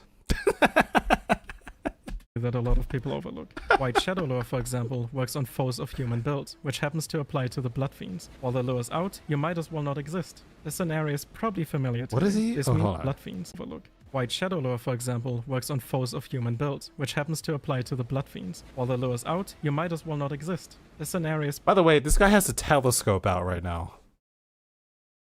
He's using the telescope for means, for purposes. probably familiar to you. This means that you can cycle between placing it and attacking them at literally 0 risk of getting hit. It also works on the boss. Spectral Lance has insane tracking, very good range, and does very high stance damage. It's especially effective against dragons or as a filler attack when the boss is too far away to be hit. It's also Chef's Kiss for Senesax, while hiding behind one of these 2 rocks up here. Stormblade is busted. I cannot put into words just how overpowered it is. Up close it hits twice, and because of how it swings, it can be used on a greatsword to effectively swing the sword faster than you usually could, while also hitting twice. And it deals blunt damage, especially good against stone type enemies. You can get it at the very start of the game, and it's viable until the very end, better than any bow or spell that you could ever get on a melee character. It is easily one of, if not the single best Ash of War in the entire game. Buy it less than 5 minutes into the run and you will never stop using it. Another basic Ash of War that's actually amazing is Impaling Thrust. It has very good tracking, as long as you don't have your back turned to the enemy, so it's good against bosses like Bale, where hitting the head can sometimes be a little difficult. It also deals pierce damage, which is the single best damage I'm an ankle in the game, snatcher. and a lot of poise damage, so Bale goes down very easily if you combine it with Dragon Breeze. The Sunflower weapon is very good against Gaius, Sacred Relic Sword against Putrescent, and Messmer Spear against Sunflower. Also, if you backstep 3 times when the flower respawns, you can get out of range and hit him when he comes out. And if you roll towards the entrance in the beginning of phase 2, you can get far enough away to where his hitbox no longer has a collision and you can hit his head for free for a few seconds. He also usually gets stuck in a wall, so his projectiles can't hit you. And on top of all of that, if you jump twice as the light is starting to come out of him and then roll, you can avoid his explosion every time, even up close. The Claws of Night are flat out broken. The weapon mod up close inflicts crazy bleed. You guys were talking about this is one. Good, and it's very fast because it's a claw weapon. The throw also angles up, which means you can use it to stun knock the Death Knight by headshotting him overnight. Pro tip, Death Knights are very easy to backstab. If you are struggling with Yoda, simply run away until he teleports and walk under him. Easy backstab. Okay, before I get into the last few things, please complain about Meteor so FromSoft fixes are. The laser attack is literally undodgeable, and I mean that. Not even the best players found a way other than Raptors of the Mist, and even that isn't reliable. Anyways, sorry. Rani's Moon and the Black Hole spell can destroy Radahn's Meteors, allowing you to use, for example, that's the Fairy cool. Tier to easily deal with the rest of the clones. And lastly, even though a lot of people already know about it, if you throw a Furnace Pot into the Golem right after reposting him, you can instantly kill him. Thank me later. You know, I think the cool thing about these videos, aside being informative, is I get to see a bunch of spells and stuff being used that I just never used before, so.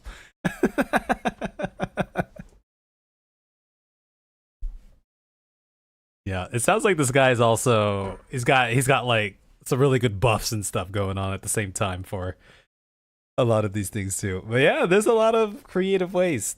Yeah, I think seeing all the different Ashes of War and the spells, and then some use cases for items and stuff. Yeah, I think I saw all those spells before though. It was like the flying swords and shit. Like that ball spell at the end there. That was the big ball. The laser attack is literally undodgeable. Meteors allowing. Oh, look at that big ball go. That's kind of sick, huh? Okay.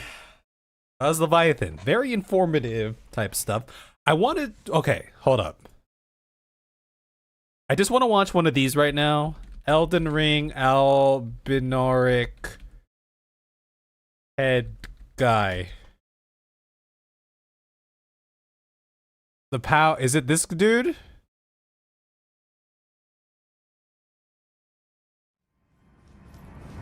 I think it's this dude, guys.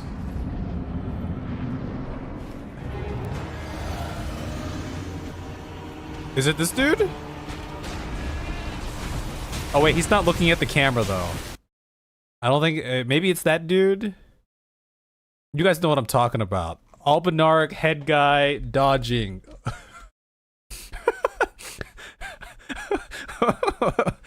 Which one was it? Was it this one? No, that's the one we just watched. Oh, it is him. Okay, it's that channel. Let's go here.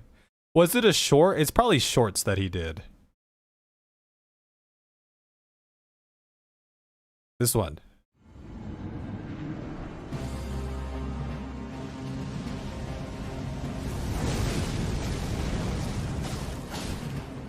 Yeah, he's Shanks. He's Shanks right now. He's just looking at the camera.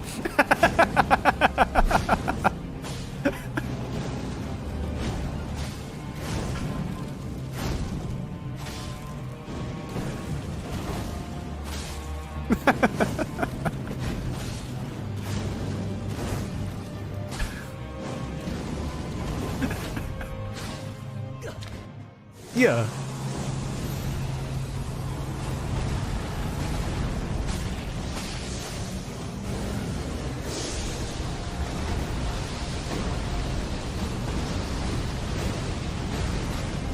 Why does it look like a hobbit? Probably because of the cape and the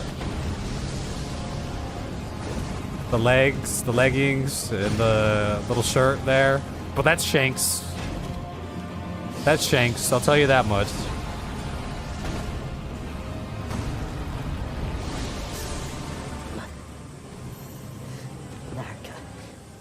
Damn, hold on. Okay, most popular one. It's got to be one of these.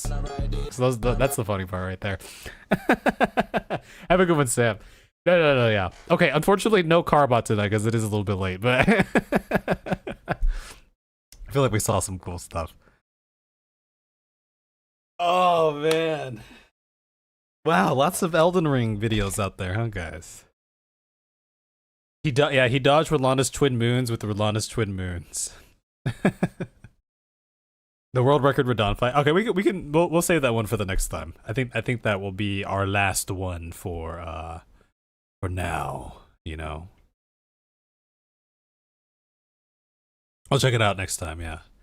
Let me just get this in the queue. Oh, what was that one?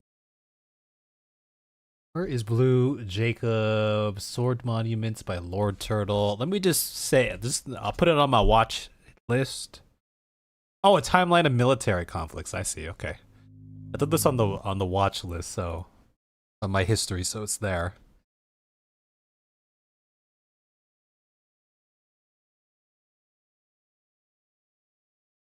Radahn world record.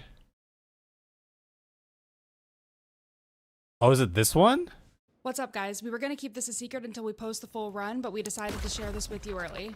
Help us out by smashing the like button and let us know what you think in the comments below. After one-shotting everything in Shadow of the Erdtree, my husband Titus Actual decided he wanted to attempt the world-first one-shot of Radahn in true one-hit melee fashion.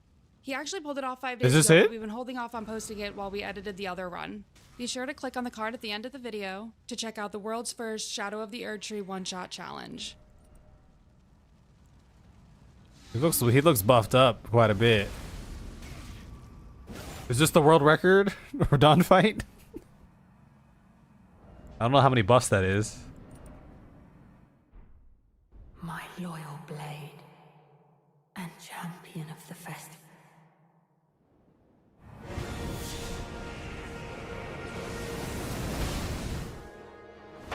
World record. Okay. 3 seconds. 3.37 seconds. I guess.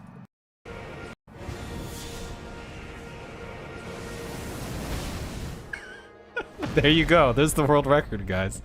I have no idea what he buffed up with. There was some frenzy stuff, some like poison stuff, some other stuff.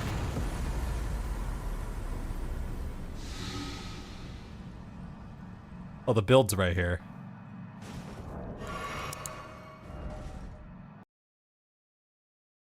Big strength, big dex. Why didn't I do that? I know that's a great point. The quality's Y-hander, 278 plus 651, just big damage. Plus all the buffs, talismans. It's got the two-handed, the something, the other thing.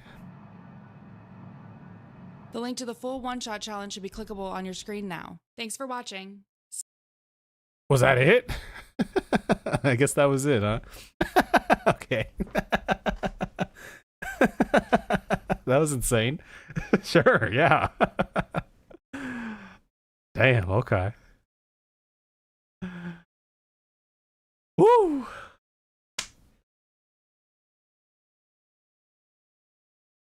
Okay, we'll have to check out the Carbot stuff next time, Hannah, unfortunately. we'll prioritize it. But yeah, guys, okay. I think that's another successful little Elden Ring watch through. A lot of cool videos today. A lot of good videos, huh? Some lore, some informative stuff.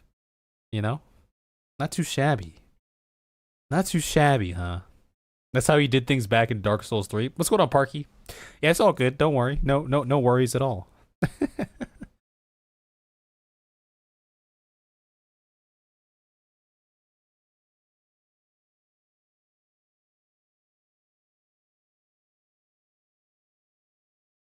Oh yeah. Well, if you pop in, it'll remind me about the Carbot stuff. So, this is no big deal. Okay, guys. Well, I hope you all enjoyed. Go check out those creators. The new video's out, and I hope you guys liked it. Like I said, I'm still planning to do one more Elden Ring video before moving to the next big adventure and expedition. But yeah. Time to grind Overwatch. Ranked again. Wish you luck. Good luck. Good luck in the ranked mines. Yeah, hope you guys have a good one. I probably won't be around tomorrow. I'm guessing I won't be around tomorrow. It's likely I won't be around tomorrow. So, until the next one. Hope you guys have a good night. Thanks for hanging out. And yeah, appreciate you guys being here. Okay? Overwatch is cross-platform, yes. You can definitely hop in with us if you would like to. Yes, it is. It is. It is. It is. We've been playing it. It's been fun. I've been having a good time. So, without your potato, yeah. All right, guys.